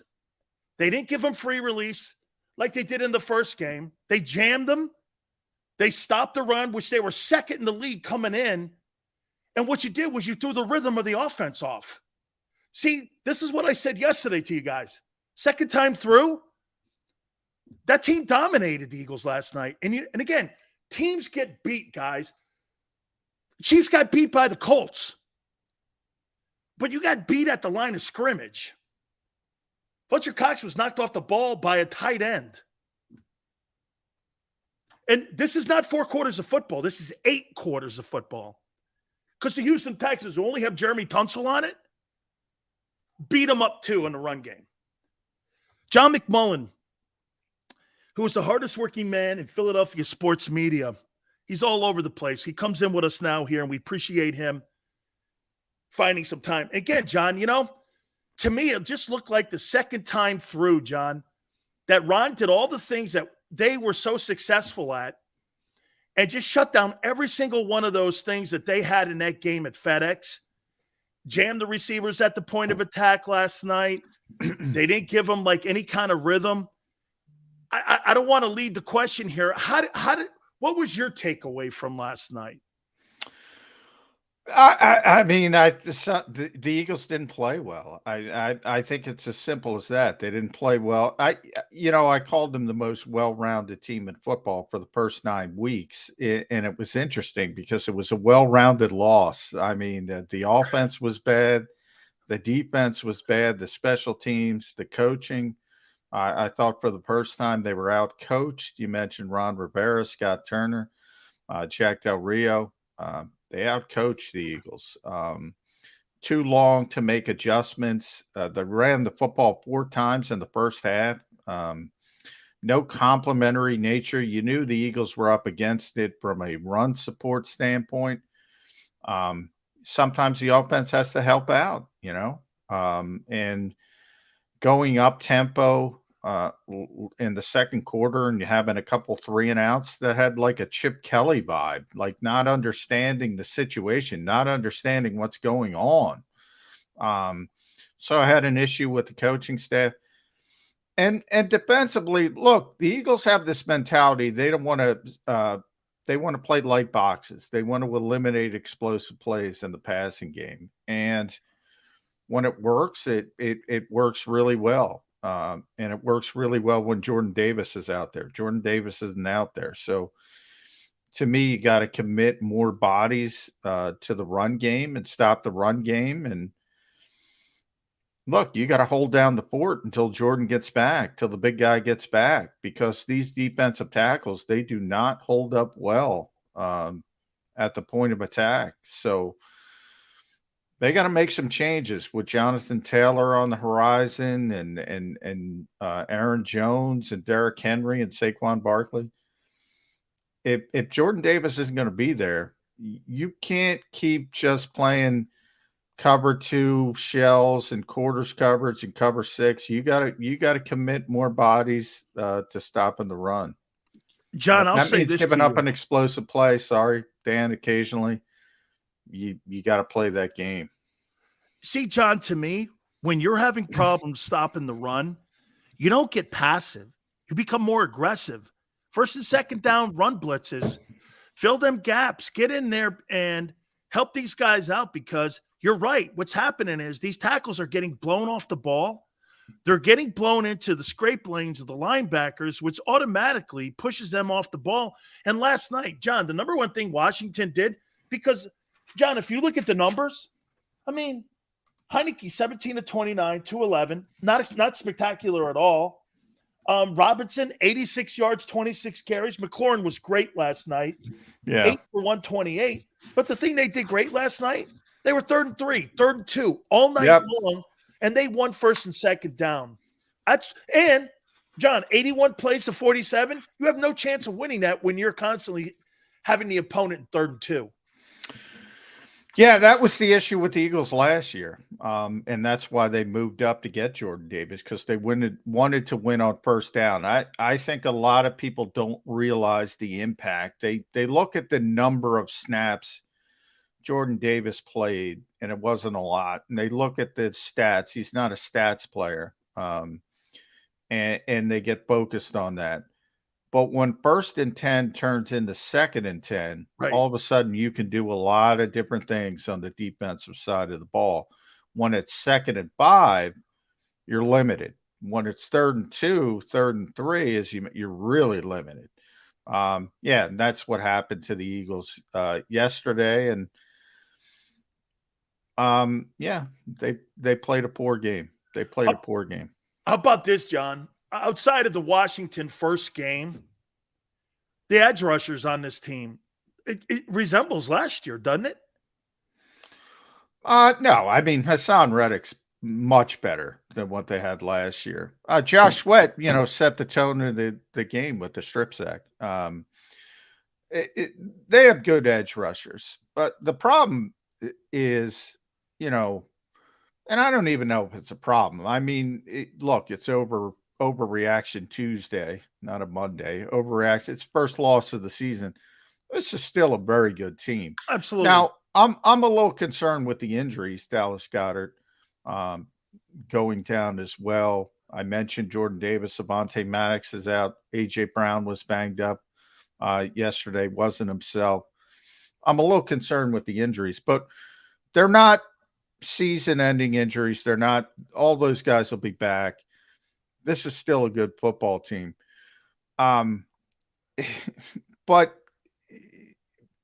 when my concern defensively is when things are not perfect, you got to mix it up. Like my first question is, all right, why isn't Nakobe Dean on the field? Why not get a little bit bigger? Take Josiah Scott off the field. I know you want to play nickel. Everybody wants to play nickel all the time. But guess what? You can't stop the run. Put an extra linebacker on the field. You need to get back into those 3rd and long situations. That's where players like Hassan Reddick and Josh Sweat show up. On 3rd and 3, Hassan Reddick's not going to be an edge. Not going to be a guy who stops the run, who sets the edge, who's going to push people back. That's not his strength. His strength is a double-digit sack guy. His strength is a strip sack guy. And when it's 3rd and 13, he looks like a world beater. When it's 3rd and 2, no, he's not equipped for that. So you got to get in the situations you're successful with. And, from the secondary standpoint, at some point we're killing the coaches, and rightfully so. You can kill the coaches, but guys got to perform. That was the worst game of the year for Darius Slay, worst game of the year for Fletcher Cox. The Eagles played the same coverages they always do. Quarters, cover 2, cover 6, same coverages. There's no communication with Darius Slay and James Bradbury and Chauncey Gardner-Johnson and Marcus Epps. What happened? They're letting Terry McLaurin run through these zones. They're dropping them in coverage. And look, when you drop guys in zone coverage, it looks ugly. But that's just a lack of communication. That's all that is. Couple last questions for you, John. You mentioned something. John, 2 games in 29 days. Look, I'm not giving anybody an off-ramp here. But the one thing you want to do is, and I remember when we were playing, if you were playing and you were playing with momentum, you wanted to keep that thing going. You wanted to stay in a ritual. You wanted to stay in habit. You wanted to stay in all the things that you were doing. Basically, what I'm saying is you wanted to be in a routine. Winning is that kind of routine. And again, no off-ramps here, John, but 11 days and you weren't better prepared for that. It just seems that they seemed a little chaotic last night in how they were approaching their offense last night because they thought they were going to do the same stuff they did in the first game. And it just seemed like a lack of preparation too by players and coach. Yeah. I think they took this game for granted. I've been talking all year about, it was interesting. Every team has these games. You saw Kansas City lose to Indianapolis. You saw what happened to Buffalo. Back to back with the Jets in Minnesota. The Eagles hadn't had this type of game until Washington. there's no doubt. I was talking to one Eagles player off the record, but he said we bleeped around with him too much. They thought they were going to waltz in and win this game rather easily. And all of a sudden they're in a dogfight. It's interesting. The third game in 29 days, there's nothing they can do about it. They have the bye week and then the mini bye week back. It was a bad situation. I was a little bit concerned with Russ coming into that game.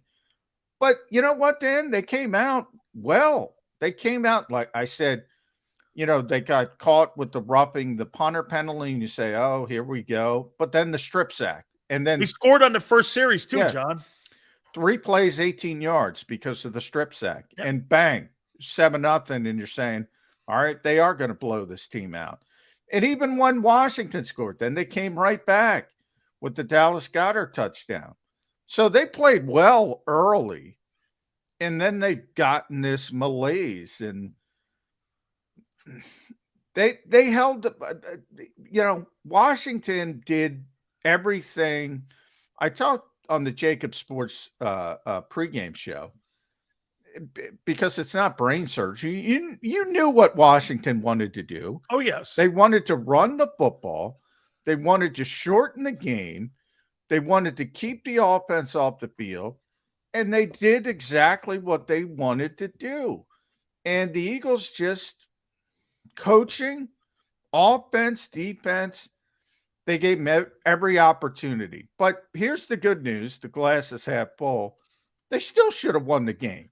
As poorly as they play, Quez Watkins doesn't make a dumb play. He makes a great play and then a dumb play. They win the game. The Dallas Goedert face mask. Who knows what happens at that point if the officials make an easy call? That turns the football over, gives Washington 3 more points. They had 3 chances to go down and win the game. If Quez Watkins just stays on the field, they probably win the game. They probably go in and score. They were moving the football. So, they were sloppy. They were lackadaisical. They took that team for granted. The coaching staff had a poor game plan. They didn't adjust. And they still could have won. So there's your glass is half full. Finally, John, injuries. This is kind of a 2-part final question here for you. The impact you think that Dallas Goedert has on the offense going forward could be significant time. Haven't heard a number of games yet, maybe 1 or 2. I don't know anything more than what I've been reading here.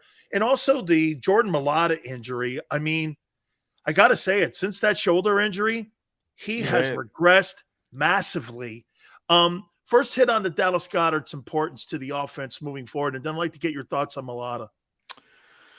Yeah, I mean, I've said Dallas is the best pure football player on this team. He is the best pure football player on the Philadelphia Eagles. So it's a big loss. You don't replace players like Dallas Goedert. The good news is, they're still doing more tests, but they don't think they're going to need to put him on injured reserve. So that means they don't think he's going to miss 4 weeks. And that says 2 or 3 week injury. You can persevere with that. You're not going to have the impact in the passing game, whether it's Jack Stoll, Grant Calcaterra is probably not ready to play. Tyree Jackson's probably going to be activated this week. Maybe he can give you something in the passing game, but they're not going to be Dallas Goedert. I mean, there's no way. As for Jordan Mailata, you're right. He's playing through a very painful shoulder injury. So I don't know if he's regressed as much as, he's fighting through an injury. And, a lot of times coaches really respect that because he's better than the alternative. Is he up to his typical standard? No, because he is dealing with a lack of he doesn't have great range of motion with it, doesn't have his typical strength, but he's out there, he's fighting, he's competing. And I think Jeff Stoutland and Nick Sirianni and everybody is, tipping their cap to him. But, yeah, it's going to be all season. It's not getting better when he's out there getting it whacked. But you got to give him credit for fighting through it. I do. He's And doing it. he's getting beat on the edge, though, because like you said, John, he just can't extend. Yeah. He's trying to slide his feet, and the guy gets a step on him. He can't extend. That guy's getting a corner on him, and that's why they're getting around him and getting pressure on the quarterback. But as you said, I mean, look, I call Jack Driscoll the Swiss Army knife. You know, you can kind of play him up and down the line of scrimmage, but he's not a frontline guy. No. And Andre Now Dillon, they do have Andre. Andre, you know, is he going to see more playing time, you think, or do you think it's just they're going to roll with it and just they're just going to they're going to roll it. If If he can play, they're going to, you know, he's still dominant in the running game, in the run game, which is, you know, I was surprised. The Eagles, you know, they ran it 4 times in the first half and they were all successful and they didn't run it. I don't know why. And then they woke up and they came out the second half, ran the ball successfully, went down and scored. He's still there. He's, you know, that offensive line is still the strength of this team, and he's a big part of it. But you're right. When you compare him to last year, when you compare him to healthy Jordan Mailata, he's not playing at that level, and it's because of the injury. Absolutely. I mean, the first 4 games, he was pancaking people at 2 at least, you know, 2 every game. He's throwing guys down on their head. I mean, he was just dominant. So, John, I appreciate it, man. I mean, and again, like you said, John, this is a good football team. You're going to run into this kind of stuff here. Okay, what you don't want to do is keep making it a habit, you know. And I don't think this is a 4-quarter issue. It started in Houston when they started running the ball the way they did. They went over 130 against the Eagles, and that's a very limited football team. And now you've got a football team in Indianapolis, John, that kind of looks like Washington. They could stop the run. They can run the ball. Taylor's probably the 3rd best back in the game. You got Matt Ryan in there. I'm not saying Matt Ryan MVP, Matt Ryan, but he's better than Sam Ellinger. You know, amped up a little bit for him. I think this is going to be an interesting ball game when they play the Colts. Yeah, I mean, they gotta load up the box a little bit more. They just can't keep playing run defense the way they're playing run defense without Jordan Davis. They're acting like he's there, and you can't just like I said, you're not going to insert Grant Calcaterra and say, do what Dallas Goedert does. And you can't insert Marlon Tuipulotu and say, do what Jordan Davis does. And they've been doing that for 2 weeks now. Little Marvin Wilson in Houston as well. Come on. You can't do that. And Fletcher Cox, Javon Hargrave, Milton Williams, those guys are 3 techs. Those guys aren't big run defenders. So they have to put more people. They have to put an extra body in the box if they want to stop guys like Taylor. This is why I talk to you, John. Yeah. This is why I talk to you, because 3 techniques are so different than 2 techniques.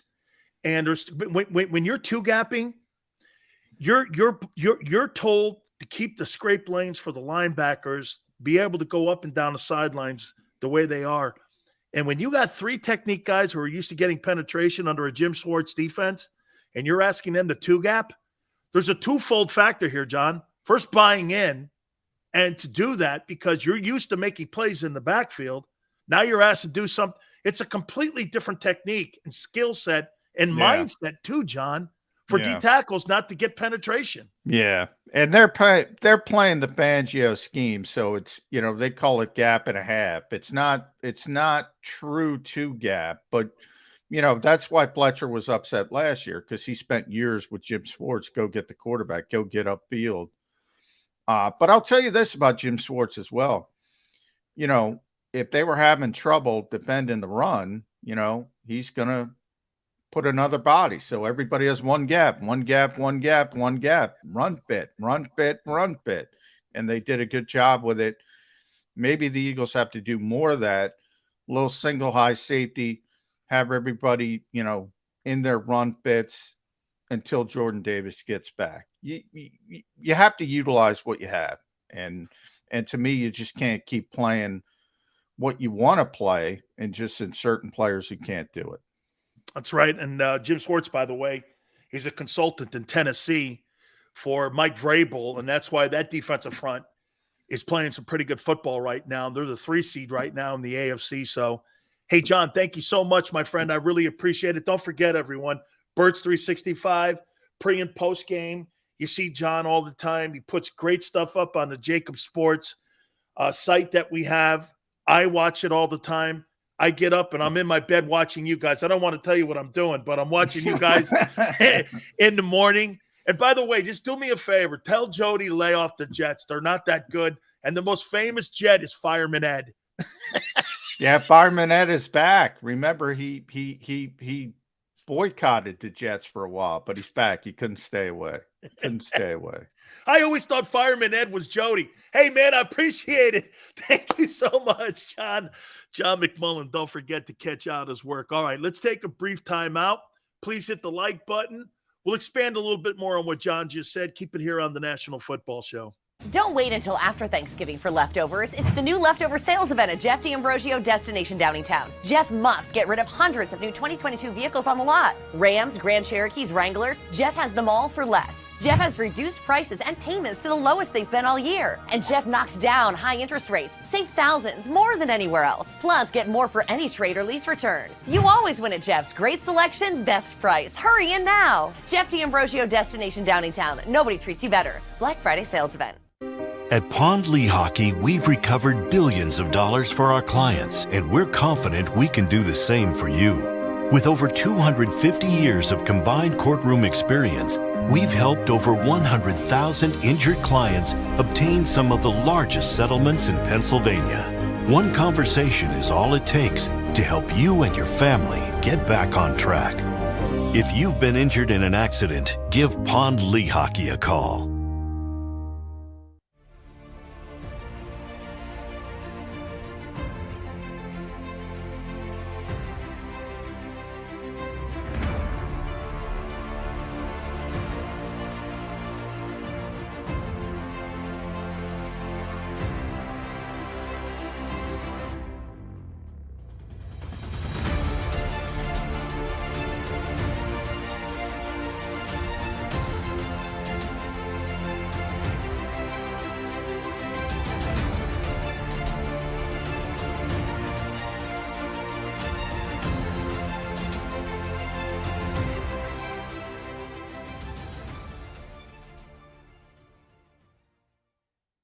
Go for the beers, go for the cheers, go for the hit and the hits, go for the scene, go for the screens, go for the gallery, go for the win, go to Ocean.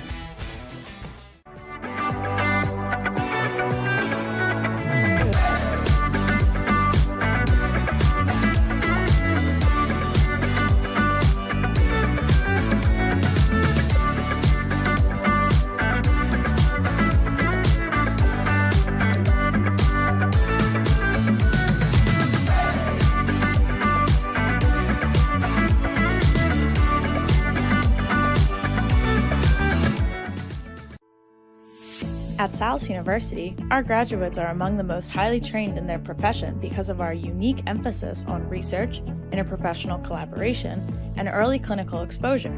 Learn more about our programs at salus.edu.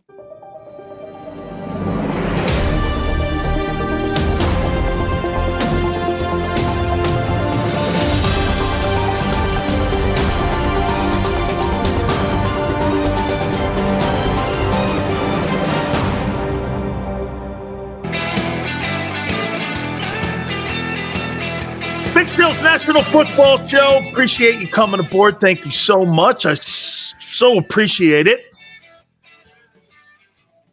Absolutely awesome, man. We got now Tone. Tone, I appreciate you coming aboard, man. Thank you so much for stepping in for Xander. We got a Mariano Rivera. I don't want to call you Jonathan Papelbon, Tone. So I thought Papelbon sucked with the Phillies. So I'm just going to call you Mariano Rivera, you know? We'll go there. Or Mitch Williams. You don't want to be that, right? You want to be the best reliever there is. So I'm going to call you Mariano Rivera. Brad Lidge? Okay. Xander. Oh, man. Dude, easy. Don't take Big Sills down there, man. So we got Tone in the house with us. Love him, man. He always has good input too to the show. Xander has to do so much work, man. Xander's like the guy that's out front of Madison Square Garden with the tambourine, the hot dogs, the popcorn, the drum, the guitar. He's just banging away out there like that, right? So all good, man. I liked what John said. I also liked what Barrett said. Listen, let me pull this back here. I'm going to get, by the way, at the top of the show, the Big Sills Power 10 and also the MVP, the Big Sills MVP race. I do it every week. So we're going to do this at the top here. I want to expand a little bit on what John said, and let's condense this here to this. Do I still think the Eagles are one of the top 5 teams in the NFL? By far. Nothing's changed with that dynamic. Am I asking for a mulligan saying that they won't get to the Super Bowl or win the NFL? No. But that D coordinator is going to cost you a significant ball game. How about this? Let me lay something out here. What Jonathan Gannon may have cost you last night. What if you drop a game to the Giants? Okay? What if you drop a game to the Giants? You've got 2 losses. Giants give 2 losses. What if you end up in a tie at the end of the year, potentially even with the Cowboys? Say you have 3 losses. I don't know they will, but after losing to the Commanders, anything's possible. What if there's 3 teams with 3 losses and they've all beaten one another? You may lose the NFC East. Have to play in a wild card and have to go to Tampa and play Brady. Why? The Bucs may have a worse record than you, but they get a home game because they won the division. Worst scenario, it's a 3-team tie at the end of the year, and you got to play in a wild card game against the Bucs in Tampa at Raymond James again. Back where you were in January. And don't talk to me about how you'll beat Brady. You couldn't beat Tyler Heineke last night. Don't talk to me like that. I'm not saying that the Bucs are not vulnerable. They are. They're completely vulnerable, but they're getting healthier. 49ers are getting healthier. Vikings are getting better. Do you fire Gannon? Absolutely not.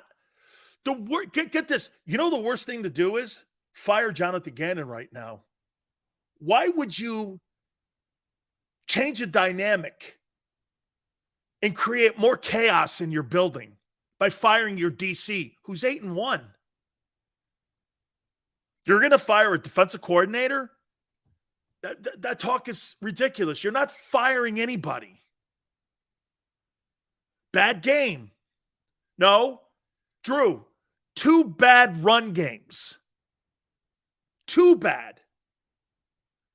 That Texans game was nothing to write home about. That's right, Yale. Don't panic.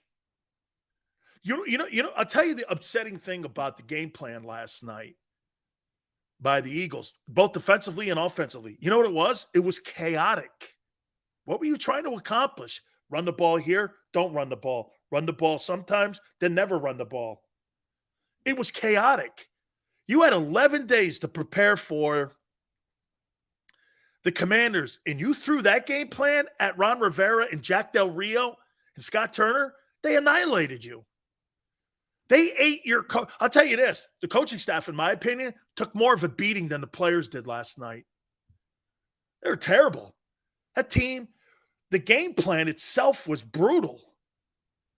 Did you not think that Jack Del Rio went like this? Shit, we can't allow those wide receivers to run in open space the way we did in the first game. We're going to have to press them. And if they get deep on us and beat us, so be it. And they never really did. And by the way, the Quez Watkins play, I'm not going to shit on Quez. It's an effort play. Never, ever get down on a player who's trying to fight and scratch for the last inch and yard. No doubt about it. Happens. Look at Jonathan Allen. Fumbling the ball on the goal line happens. It's the NFL. What you don't like is that you're just getting blown off the ball. Your old line's getting handled. The Quez play happens in the NFL. They get paid too. Every play's an effort play. I don't know. After AJ twisted his ankle, he was done for the night. I don't know. Something happened with his ankle. He was finished. He didn't want nothing to do with the rest of the game. And you know what? Washington was physical on him. He was a non-factor. Non-factor. That's the first A.J. Brown game I saw him get his butt kicked. He got his butt kicked last night. Well, he's hurt. I don't care. Then get out of the game. Kelsey's injury, no question. Kelsey and Mulata are playing hurt. You can see it. Jonathan Allen had a field day on Jason Kelsey last night. He threw him around like he was a bag of potatoes. Jason Kelsey, I don't know. I might want to start getting some reps with the kid behind him because he's not healthy. He got thrown around last night. No one wants to say it. I'll say it here. He got thrown around last night. Okay, he got thrown around. That's right. Music's got a great point. That's why the Patriots tell their guys, once you're down in the goal line area, no extending for the goal line because of exactly what you saw last night with Quez. They coach that. Do not extend for the goal line. They'd rather have you be short than turn the ball over or have the ball go through the back of the end zone. Other team gets the ball moving out on the 20. They don't want any of that. They'd rather be short than have a turnover. Turnovers kill you. Last night, the Eagles lost a turnover battle. They got beat handily.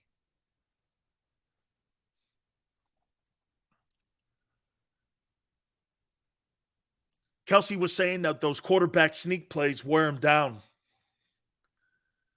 I mean, he's a worn-down player right now.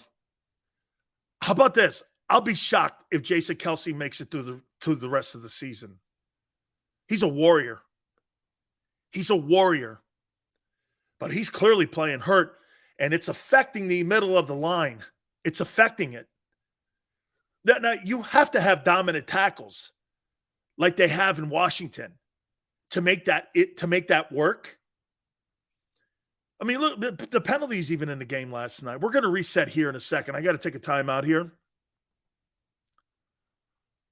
That's a lot on your center. Absolutely. That's why it's one of the highest paid positions. Kelsey is banged up. He's the most injured guy in that O-line right now next to Mulata. All right. We're going to reset. Also, I'm going to finally get to my Big Sills Power 10, my NFL rankings. We do this every week, and also my MVP race. We'll do that. We'll reset. Please hit the like button. Keep it here on the National Football Show. Don't wait until after Thanksgiving for leftovers. It's the new leftover sales event at Jeff D'Ambrosio Destination Downingtown. Jeff must get rid of hundreds of new 2022 vehicles on the lot. Rams, Grand Cherokees, Wranglers. Jeff has them all for less. Jeff has reduced prices and payments to the lowest they've been all year. And Jeff knocks down high interest rates. Save thousands more than anywhere else. Plus, get more for any trade or lease return. You always win at Jeff's. Great selection, best price. Hurry in now. Jeff D'Ambrosio Destination Downingtown. Nobody treats you better. Black Friday sales event.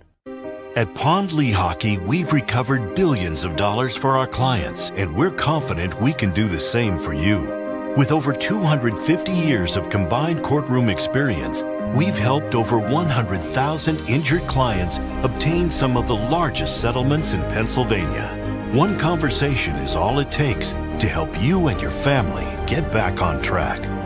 If you've been injured in an accident, give Pond Lehocky a call.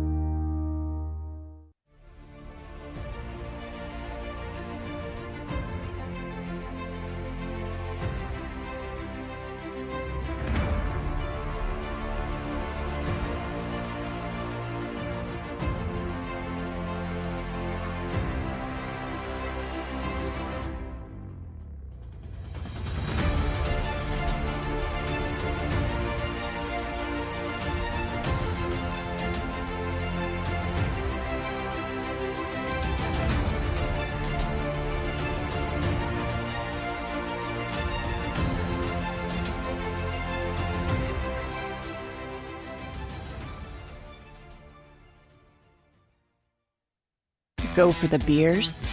Go for the cheers. Go for the hit and the hits. Go for the scene. Go for the screens. Go for the gallery. Go for the win. Go to Ocean.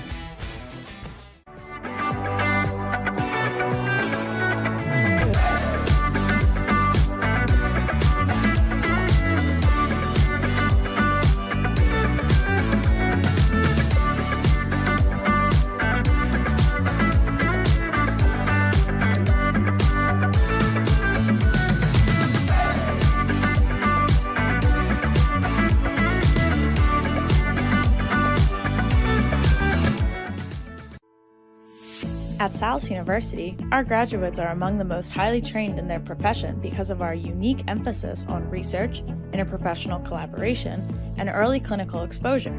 Learn more about our programs at salus.edu.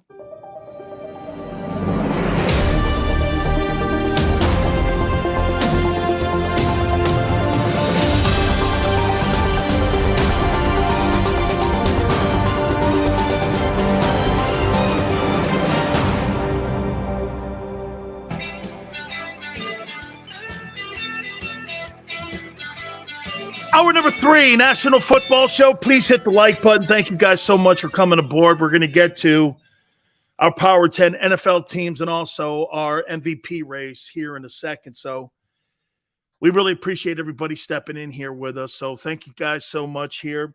Eagles end up getting beat 32-21 last night. First loss of the season. Again, it's an 8-quarter issue for me. Okay, it's an 8-quarter issue. Started in Houston. And just some of the takeaways. 11 days. That's the game plan you throw at the Commanders? That's too good a coaching staff. And by the way, don't you think that Commander team now is playing with a sense and a chip on their shoulder because the organization is in such chaos because of the owner?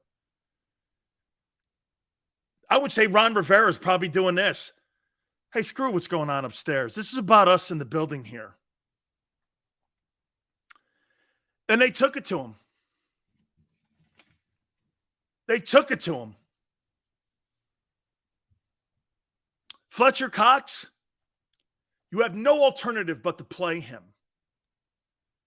But you've got to come up with a different. Can you imagine Jim Johnson, what he would do if you knew that you had issues in stopping the run? What would Jim Johnson do? He would come up with some sort of schematical thing, and he would put a new system in so that they came up with a way to stop, okay, to stop this stuff, to stop the run and dominating them at the point of attack. You ran the ball 49 times. This is like old Southwest Conference football. Dallas Goedert's injury is significant. You're hoping he's not out 4 weeks. You're hoping, most importantly, you don't put him on IR. Because then he could miss the Cowboy game.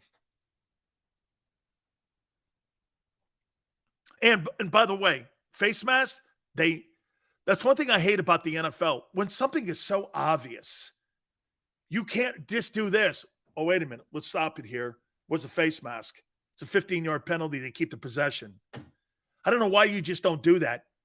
Well, I don't give a shit whether or not a referee, it's human error of the game. Screw that. Human error? When you can write something because you have what's the point of instant replay? What's the point of instant replay when you play it, you see it, and you don't do anything about it? It comes off rigged. And then you're saying, well, the refs missed it. It's not reviewable. Why? What's the sense of having What is the sense of having instant replay then when you can't right wrongs? All of them, not just some of them. Got these stupid-ass rules. Dude, if you have instant replay, and again, I'm not putting this at all on that loss last night, but you hurt the player in the process. That's my problem. You hurt the player, you hurt the integrity of the game, and this is what you say. Well, we know it was a face mask. They should still keep possession. It's a 15-yard penalty, but because we didn't see it, the game goes on. That's dumb. That's dumb. That's dumb when it's evident. Instant replay should be used to the maximum. Like get this. Do you know what that comes off as? So you saw what the truth was, but you refused the truth. It played a part in the loss? Yeah, and the loss of the player. You just ignore it? You ignore a ref fuck up. That's not the integrity of the game. You undermine instant replay when you do that. You had everybody in prime time watching the game. And all of a sudden you go, well, he face masked him. Well, we didn't see it. Oh, so we play on. What? Dumb. And it was a fumble. You look like you're playing to the bettors and to the people in Vegas. It was total BS, man. You hurt the integrity of instant replay when you do that. Crazy. All plays should be reviewable at any time. Not these stupid rules, 2 minutes in, half, 2 minutes to the end. That's dumb. Again, not blaming the loss, but it was part of it. Yeah, I agree. Dude, you see it on instant replay. Right the ship. Hey, we made a mistake. It's almost like they don't want to admit the referees have these gigantic egos. Well, we didn't see it, so the integrity of the game. That's not integrity of the game. No, there's got to be some human part of the game. Yeah, the players playing it is the human part of the game. Dumb. Darius Slay was owned by Terry McLaurin. Completely owned last night. Shakur goes, hey, Sills, got to get on the competition committee on this one. We've had Rich McKay. He's the chairman of it. We've had him on. We had a conversation about that when he was on. He was on this show. He was on this show. Rich McKay's the chairman of. You guys don't you remember Rich McKay? He's the chairman of the competition committee.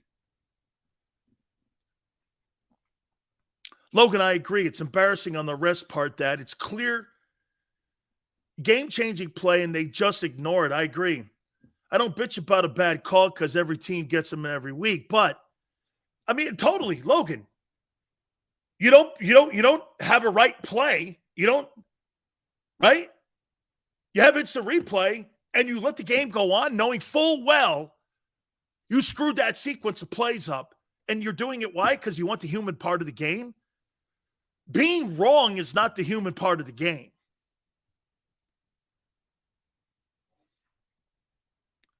Terry McLaurin, I thought Slay did a great job on McLaurin in game 1 earlier at FedEx. He got killed last night. Ron Rivera, Scott Turner, and Jack Del Rio gave a lesson how to coach last night to Nick Sirianni. Nick Sirianni's coaching staff should be embarrassed. They were embarrassed last night. By the way, this is not going to continue past today because you got the Colts coming up now. And you got to have short-term memory loss with this. You got to move on. We'll totally move on from this.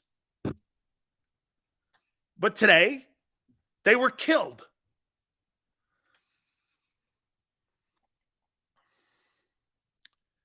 Eagles special teams, you get nothing from them.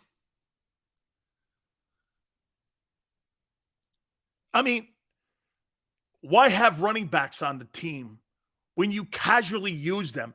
Can I tell you what I saw last night too? Nick Sirianni and all his T-shirts and all his bullshit. Reading all his head clippings about Coach of the Year and how great he is. Out-coached, bro. Out-coached. Your team was out-efforted, everything. Under-prepared, everything.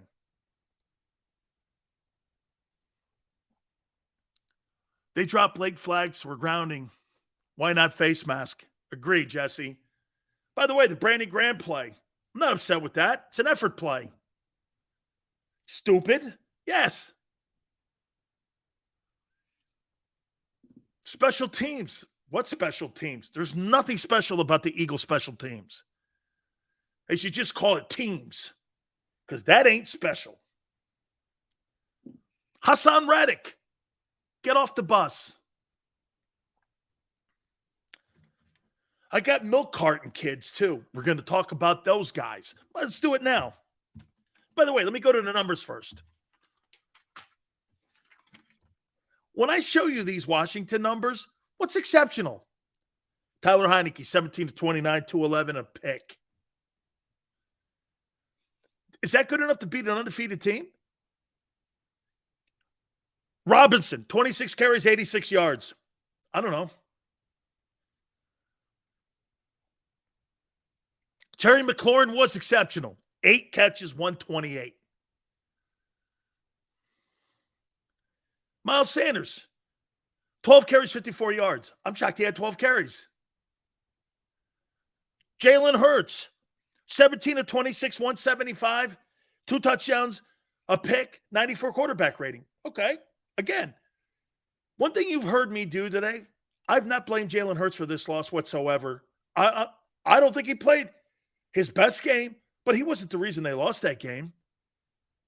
Jalen, again, I will point out when he sucks. He didn't suck last night. He wasn't great, but the whole team got killed. That wasn't a Jalen Hurts deal. When Jalen Hurts has 3 picks, throws for $150, and the team gets rolled by 21 points, then it's an issue. By the way, you were beat by 11 and you were favored by 11. Quez Watkins was your top guy. Problem right there. 4 catches, 80 yards. Here's another underwhelming stat. Devontae Smith, another stupid game, 39 yards. Last 3 weeks, 25, 27, 39. He's a non-factor in the offense. He's a non-factor. AJ, once he got hurt, this guy was shut down. One catch for 7 yards. Look at here's the stats that kicked your ass last night. They ran 81 plays at you, and you had 47. I said for the Commanders to have a chance to beat you, they had to limit you to 60 plays. They held you under 50. 40 minutes of football they had. You know, there's only 60 minutes in a football game. And you didn't have 20 minutes. Kicked your ass up and down the field. 152 rushing. When have you ever seen the Eagles outrushed? And they held you under 100 yards rushing. Still, all in all, not criminal. What was the big thing in the game? Third and short, third and short, third and short, third and short. Washington was in third and short almost the entire night. Almost the entire night. And the Eagles were in third and long. That team cannot survive that. And the most notable thing last night that came away from that game was clearly this. Both lines got kicked last night, big time in the shins. O-line was killed. The D-line was dominated. The D-line now for 8 quarters of football has been dominated. Dominated. The kid in Texas from the Houston Texans put $130 on you. Okay? I mean, and they ran the ball for 152 yards on you last night. By committee. Your D coordinator is the worst coach on that staff. And because you play underwhelming teams, it's not going to show up in the most important stats, points against. You don't play high-powered offenses. So that number where you guys are only surrendering 19 points is fool's gold. Well, we only give up 19 points a game. Yeah, when you're playing the Jags, shit, I can't believe last night that the Commanders put 32 points up. I said, I didn't think they could put 17 points up on you. Now I know. That stat's overrated with the Eagles. Overrated. And your run defense, you're back to being where you were a year ago. It's terrible. And you got Jonathan Taylor coming up. That Colts team beat the Chiefs.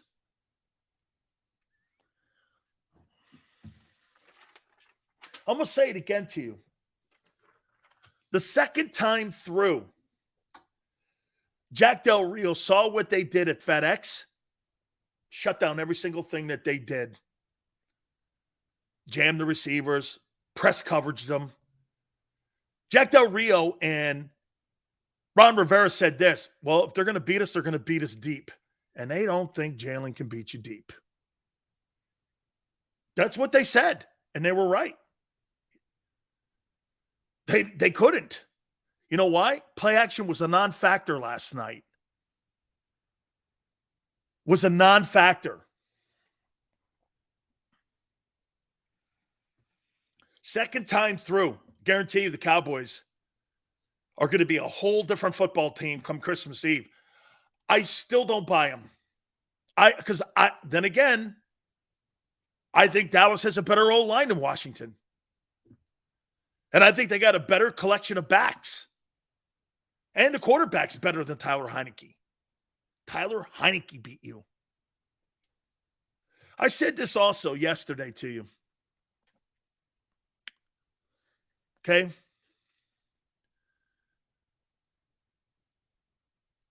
Don't lose the division. You're in a division race now. Here's why. Giants are a game behind.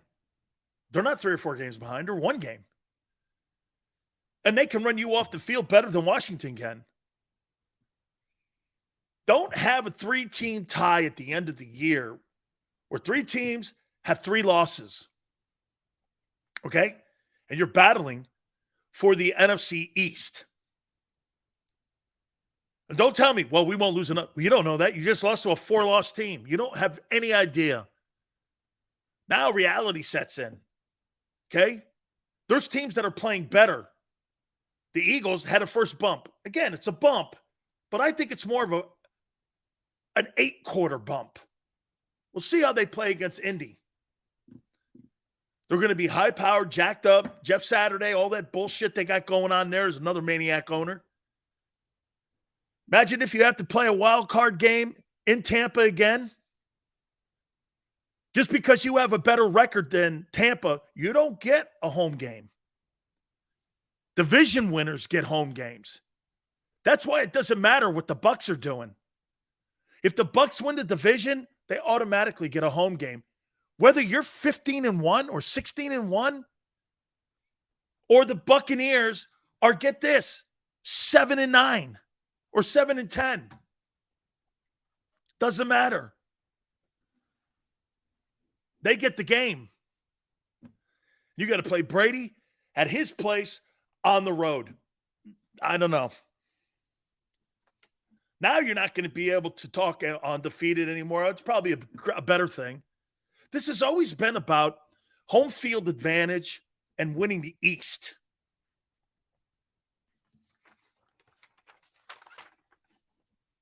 The loss of Dallas Goedert. Jason Kelce, I'll say it again. The injured guys on that team, Jason Kelce, Avonte Maddox, Jordan Mailata. I don't know. These are significant. Jordan Mailata is totally playing injured.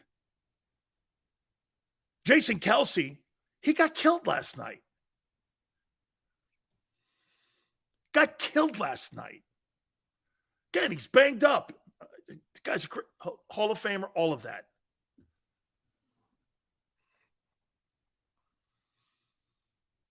Fitness goes, I do not understand. I do not effing understand why the Eagles are not switching to a 34 and 43 against the run. I hardly saw any run blitz schemes. Fitness, I think when you're getting killed, you have to be more aggressive. And I think you have to throw. In my opinion, I think you have to throw run blitzes at him. Because you don't have to, you are who you are now. You know how you guys keep saying the Eagles haven't played their best football? Yeah, you have. You're who you are. What, you think you're going to all of a sudden start playing better defensive run defense? You think really the Eagles are going to start playing better run defense when you haven't in 2 years? You're not a very good run defensive football team, and it's been that way for 2 years. You know why? Howie Roseman overvalued, once again, his 2 D tackles. You know why? Some of you say, no, he didn't, Sills. Well, he's got $30 million wrapped up in him. You got $14 million wrapped up, 14.4 actually, in Fletcher, and 12.7 in Hargrave. You get $28 million wrapped up in 2 guys that are getting killed on the run. Killed.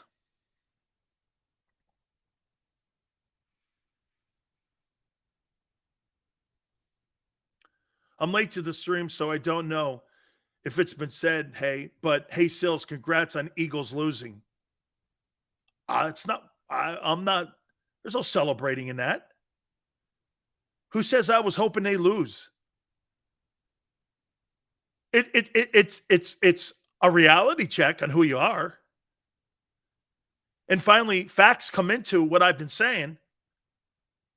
You barely get home in your pat. And I go, look, Sweat had the strip sack.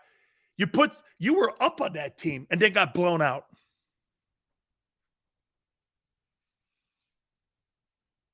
You were up on them, then got blown out. And why I say blown out by 11, you were favored by 11. In theory, to the guys in Vegas, you got beat by 20 points.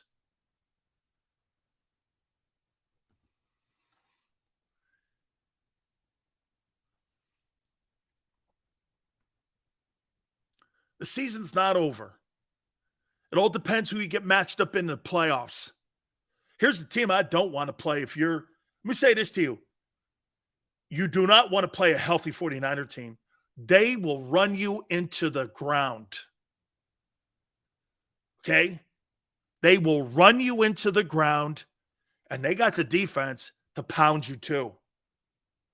The problem with them, unlike the Eagles are starting to pile up some injuries now too.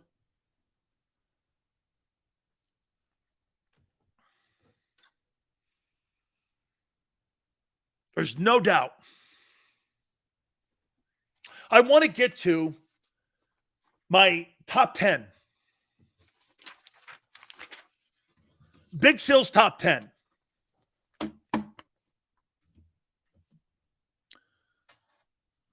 Big Sills top 10. By the way, some of these teams you're going to face. 10th best team in the league. The Tennessee Titans with Derrick Henry. Do you know who the defensive consultant is in Tennessee? Jim Schwartz. They're aggressive. They play great defense, and they run the shit out of the ball.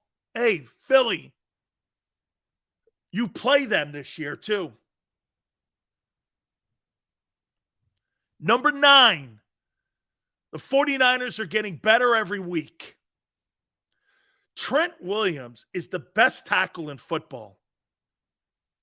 I mean, he's as good a left tackle as I've seen in a long time. What a great-looking football player.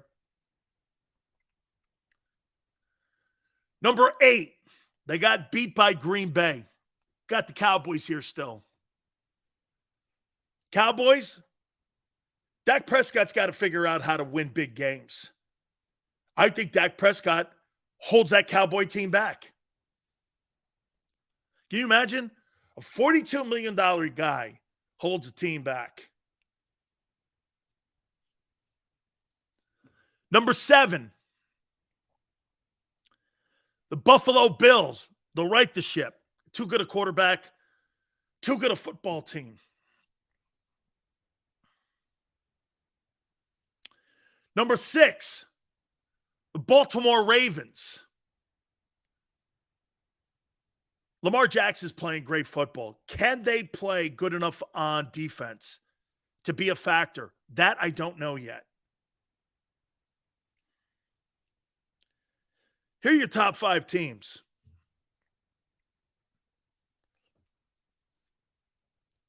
Number 5, I got the Giants. That's going to be a very interesting ball game. Giants and Eagles. It's going to be an interesting ball game. I don't think shit of Daniel Jones. I just absolutely do not. I do not think. Yale, I know. I got them high. They're 7-2.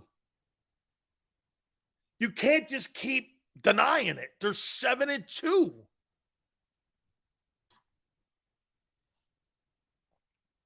Number 4, I got the Miami Dolphins. And by the way, Buccaneers or Miami could land Tagovailoa, or excuse me, could land OBJ. Boy, can you see Odell Beckham Jr. playing for the Dolphins? He's the 3rd guy in that offense with Tua and Jalen Waddle and with Tyreek Hill. Holy cow. And their tight end's not bad. And Tua's putting up big numbers. Can Miami right now is playing great football. Can you imagine adding that? And by the way, 5 or 6 targets a game. You could probably use Odell Beckham as a decoy for Jalen Waddle and for Tyreek Hill, because he would still command that kind of respect.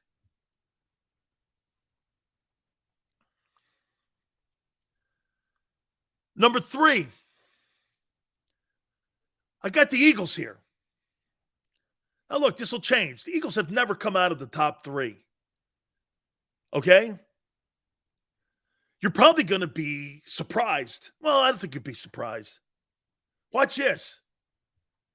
You know who the Eagles, you know who's 2? The Vikings. You beat them already. So, can you beat them? You have. And I got the Chiefs number 1. At least the Vikings have this when they have the conversation. Hey, you're right, but we lost to a 1-loss team. You lost to a 4-loss team. You lost to a 4-loss team. In a team that doesn't even have remotely the skill set. Okay?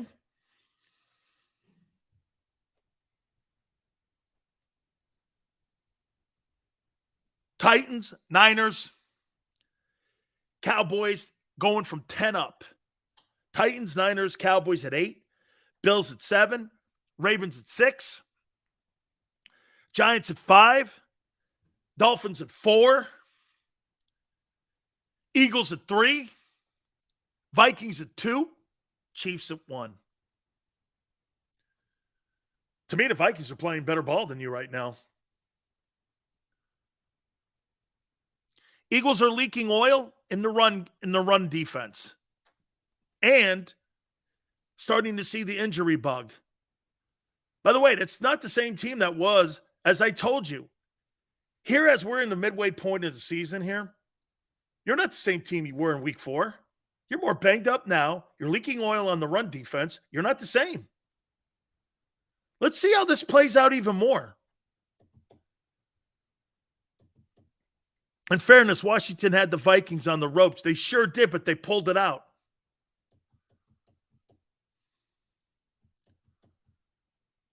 Mac, I haven't heard that. Is Dallas Goedert going to IR? Because if that's true, he misses 4 weeks tops. Chris, you were beat by Tyler Heinicke. Tyler Heinicke. Okay? At least the Vikings were beat by Jalen Hurts. You were beat by Tyler Heinicke.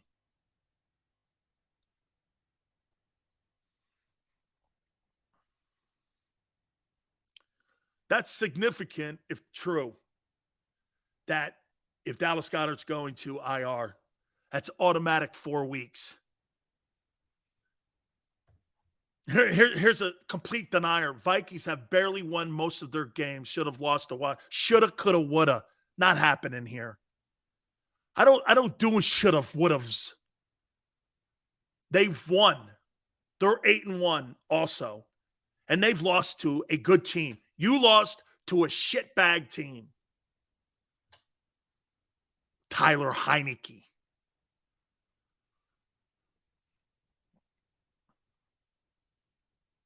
Commanders are going to battle every team. They are. I don't think that they'll have a winning record by the end of the year, but they're going to play hard for Ron Rivera and Jack Del Rio. I'm shocked the division is this good, though.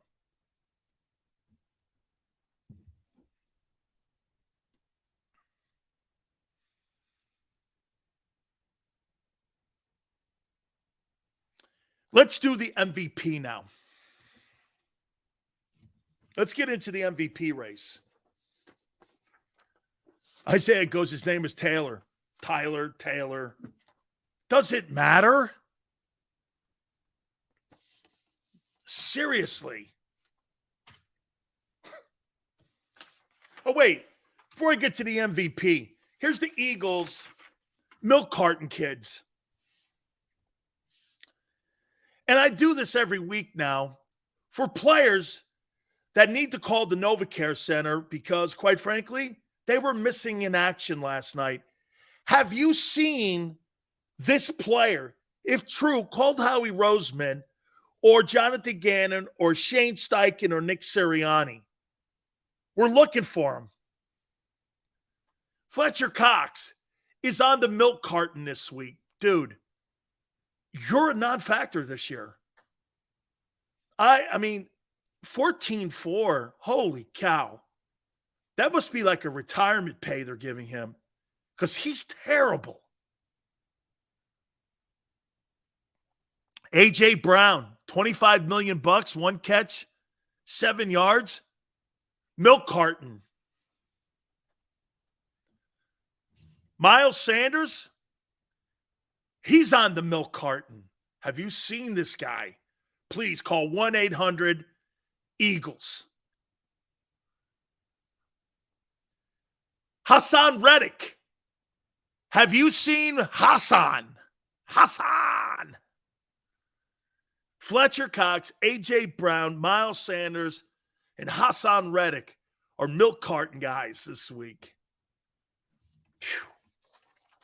Shit.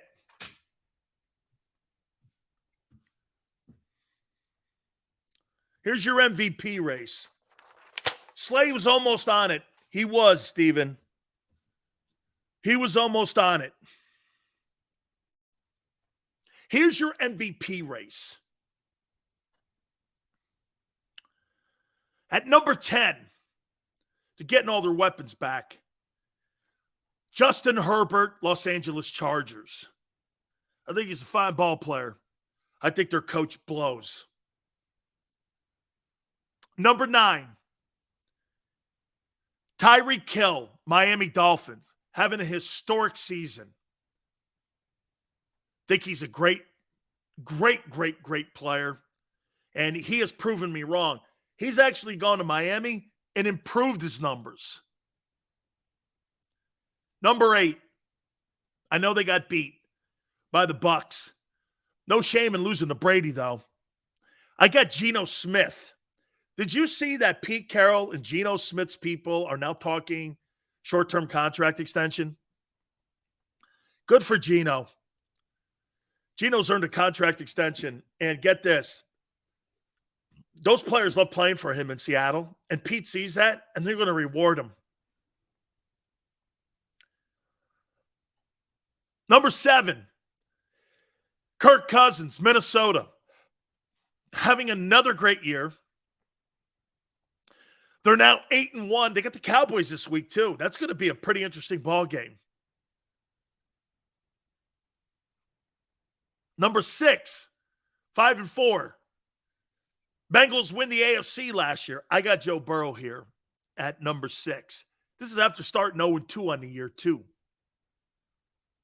Here's your top 5. Number 5, Josh Allen, Buffalo Bills. They'll ride it. They'll be all right. He can work his way back up by the end of the year. This is a marathon, not a sprint. Number 4, Lamar Jackson, Baltimore Ravens. I think Lamar's carrying that football team on his back. Here's your top 3. Number 3, Jalen Hurts, Philadelphia Eagles. Right there in the running. By the way, these top 3 guys are razor thin close. Well, I don't know about the first guy, but I would say 2 and 3 are razor thin when it comes to who's 2 or 3. Jalen's in the conversation. Number 2, Tua Tagovailoa. This guy's going to throw 40 touchdowns this year, maybe. Incredible. Miami Dolphins. And number 1, hands down favorite to win the most valuable player award is Patrick Mahomes. He's at 2,900 yards passing at the halfway point. He's going to throw for 55 touchdowns this year. He's going to be the odds-on favorite to win the AFC this year. And Andy Reid and him have just done marvelous things. Okay? And I agree with you. Good for Tua. I thought Tua shouldn't play this year. He's proven that wrong, and he's playing great. I actually think he's undefeated this year. Herbert at 10, Tyreek Hill at 9, Geno Smith at 8, Kirk Cousins at 7, Joe Burrow at 6, Josh Allen at 5, Lamar Jackson at 4, and I do have an MVP vote. Jalen Hurts at 3, Tua Tagovailoa at 2, Patrick Mahomes at 1. By the way, for the record, I don't think Jalen's been out of the top 3 all year. I don't think he's been out of the top 3. So he's going to be you're never going to beat Patrick Mahomes out for the MVP. He just puts up too many big numbers. And that's a stat award. Unfortunately, it's a stat award. Okay? It's a stat award. Hurts is not even close, or we would have won last night. Dude, he's 8-1. Come on now. He's 8-1. Okay? And by the way, like I said, these top 3 guys, I should say, like I said, 2 and 3, you could flip a coin, and I'm cool with it. Put Jalen at 2. All right. Like here, I don't think Jalen did anything last night to take him out of the conversation.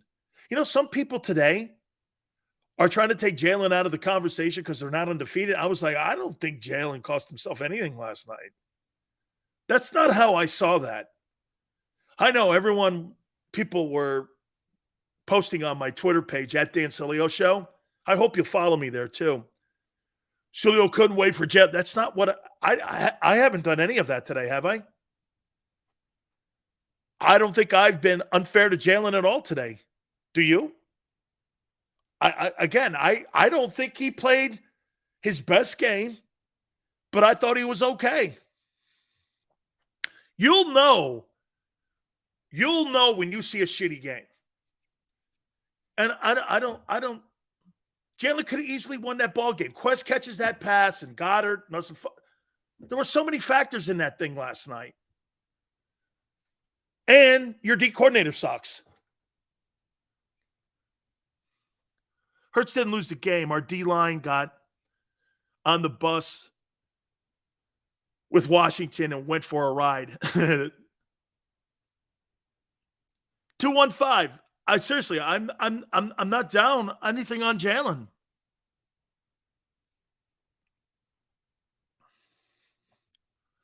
Dan, people shouldn't come after you. I'd rather watch you than the national guys because you actually watch these games and give fair analysis. Absolutely. Dude, one thing, Anton, here's the deal. I promise you, if somebody does something, look, I'm going to be even more fair to Jalen right here. Jalen Hurts right now at 8-1 has done a spectacular job. I know many of you were under the impression that I was going to kill him today, but to me, He handled himself well. He did himself great at the podium. Everything was awesome. He's okay. I know JT's been going on all the shows saying how much he blows. Team's 8-1. Now, will he cross the finish line? Yet to be determined. But I'm not going to sit here as one of these guys that come out and say, I told you so. That's not who I am. I'd rather be wrong about Hurts than right about Hurts. I've always stood on that platform. I'm so happy I was wrong about Lamar Jackson. Who wants to be right? You suck, no good, fire him, kick him out of the league. Who does that? But angry dudes. I'm not. I'd rather be wrong on my takes with Jalen Hurts than right. I want people to prove other people. Dude, that's the greatness of the journey, I think. The greatness of the journey is watching somebody prove people wrong and win things. Like Brady. Brady is the ultimate lumberyard with things on his shoulder. 6th-round draft choice. He sucked. He couldn't jump over a stack of quarters. This guy's got 7 Super Bowls. Maybe in a position to go after number 8. Yeah, you want good things for good people, Yale? Absolutely. Everyone roasted the Eagles on ESPN. Can't stand how they flip. Dude, Steven, roasting the Eagles for having an 8-1 record? This is not college football where one loss destroys your season. Dude, they got a shit ton of football left. And there's so much to play for. And watch this. You have a crappy game and you're still in the lead. Dude, you count your lucky stars. You played well at the beginning of the year. See, this is not good for my show, me talking like this. You know why? Because everyone thought I was going to kill everyone. I can't do that. I can't do that because it's not fair and it's not genuine. Okay? Chris says Brady will not win another bowl. Maybe so.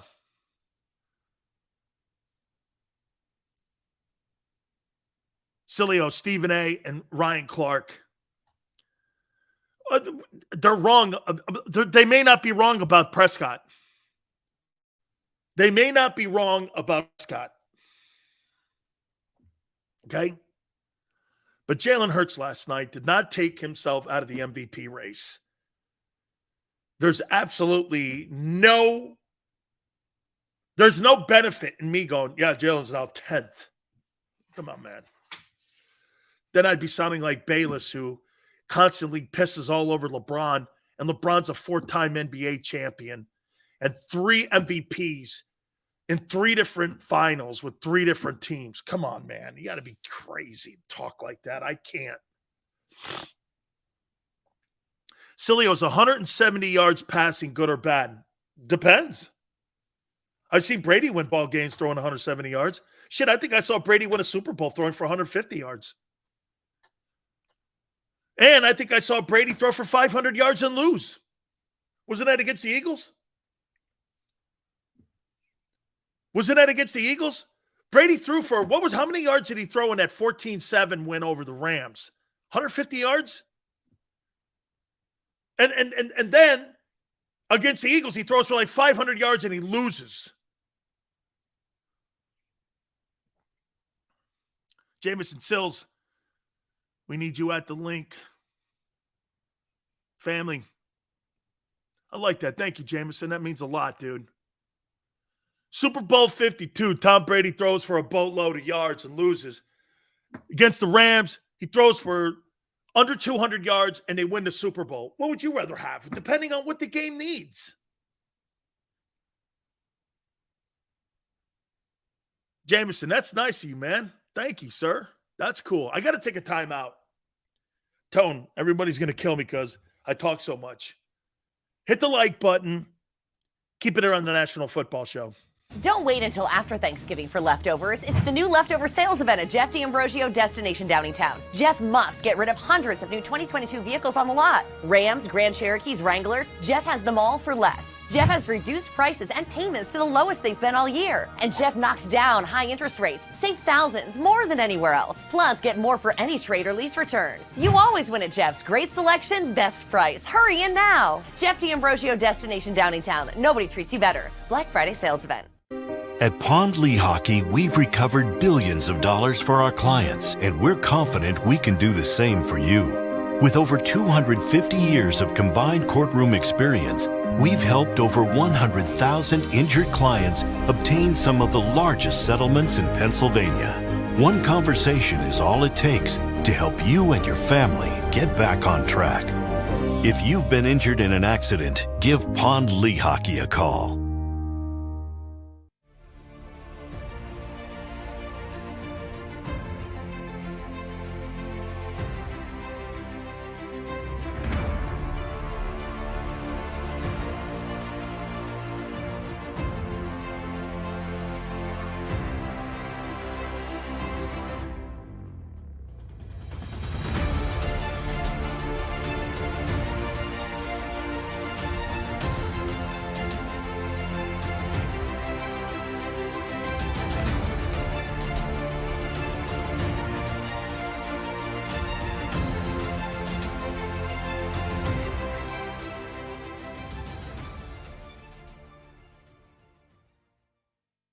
Go for the beers, go for the cheers, go for the hit and the hits.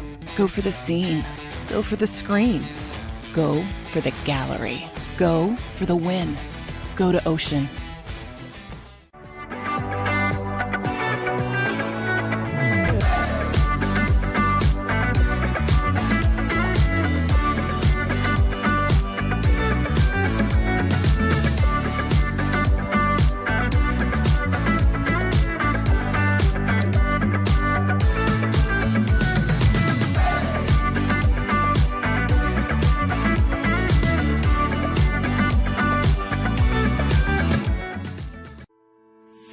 At Salus University, our graduates are among the most highly trained in their profession because of our unique emphasis on research, interprofessional collaboration, and early clinical exposure. Learn more about our programs at salus.edu.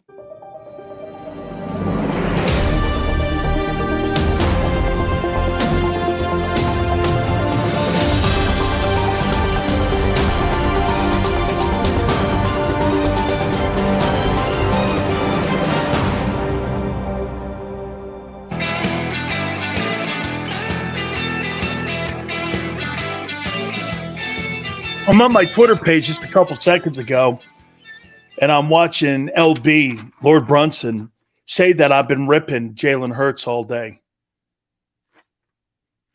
Shows you how some people, because they hear the name Sileo, just assume shit like that. You don't know me from a can of paint, dude. Hey, and by the way, good luck to you in your career. It's all good. I wish nothing but the best for you. Okay? It's all good. I don't know you well enough to hate you or to have a problem with you. But you seemingly think you know me. You don't know me from a can of paint, guy. Don't pretend it. Just because I put you on my show a few times. I mean, I've been in the business 36 years. I don't need anybody except the people around me like Tone, Xander, Big Joe, John McMullen, my teammates. It's not how I roll. It's not how I roll, man. I wish nothing but the best for you. Good luck to you. Congratulations. Hope it works out, whatever you do. Okay? Seals, you going to Trump's announcement tonight? Jameson, I don't get involved in politics any longer because it divides my friendships and my family and everything else. That's not a hill I want to stand on anymore. I don't give a shit about that stuff. I root for America. Whatever the best interest of America. Whoever the best man or woman is, I vote for them. I don't care what your party is. I vote for red, white, and blue, not for blue or red. It's who I am. I vote, and it's just like this. Watch this. I don't want to play for a black coach. I want to play for the right coach, like Mike Tomlin. Mike Tomlin's my kind of coach. That's who I want to play for. If I had to pick all the coaches in the NFL, not because he's black, but because he's a coach, I love the way Mike Tomlin coaches. This guy coaches not because of your salary or your political status inside the locker room or your tenor. Mike Tomlin coaches you because he's a coach, a teacher. Okay? Race has nothing to do with leadership. Zero. I think. Now, then again, I don't have the same lenses that an African American has because I would surely see life different too. There's no question you got an extra hoop to run through. I know this. I'm not oblivious to it. You've got to be better. Oh, do you think I'm dumb and I don't know that? Hey, my life is this, playing football. Your life is being black and playing football. You don't think I know that? Of course I know that. Okay? I played with the greatest teammates of all time. My University of Miami guys, they all taught me that. You know, at the end of the time, you know what's funny? When I went to Miami, I saw black and white teammates. When I left there, I saw brothers. That's called being educated and growing up. To me, that's what being a teammate is.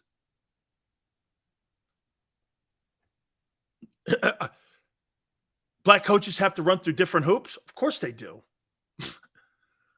Nobody in the right mind would think that you don't. Black coaches and players, are they covered differently? Of course they are. You think I don't know this?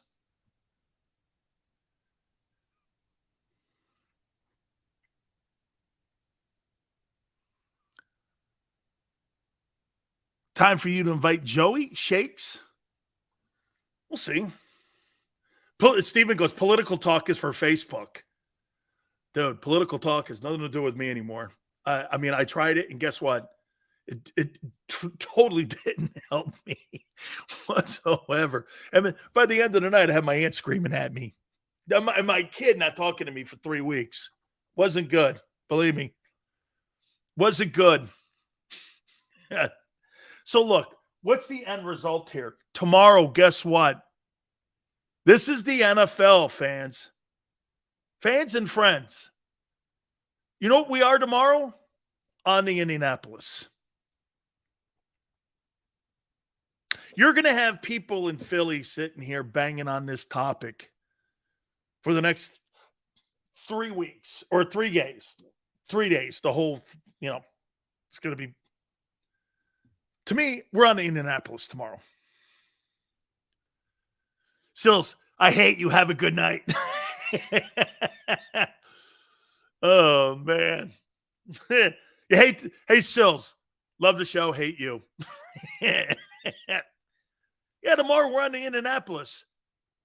We got it. Hey, we got it all out. We saw it. We pointed out everything. And now we see what's up. You got a big challenge coming up here. You know what that is? Jonathan Taylor. That kid, Brunson, what's his name? Brunson Buckner, the defensive tackle for the Colts. That guy's a ball player. They stopped the run. That's going to be, and you're going to, hey, Jeff Saturday. Hey, and by the way, do me a favor. The next time somebody sends Jim Irsay a tweet or something, tell him to stop crowing about winning against the Raiders. I mean, see, I was right. I'm like, bro, he won one game. You're making this thing sound like you won the Super Bowl. See, I was right. I'm like, you ain't right about shit, Jackson. Juba, thank you, my friend. Jerome Brown. That's what the Eagles need, man. They need Jerome Brown in the middle there, don't they, right now? All right, I want to thank Xander. I want to thank all you guys. Please do me a favor. Please hit the like button. Check out the interviews too. John McMullen and also Barrett jumped on with us tomorrow. We're going to have Merrill Reese with us, as we always do each and every single week. Tone, absolutely spectacular stuff as always. Thank you again. I appreciate you doing this. Don't forget tomorrow, 3 to 6 Eastern. Till then, we'll see you on the flip side.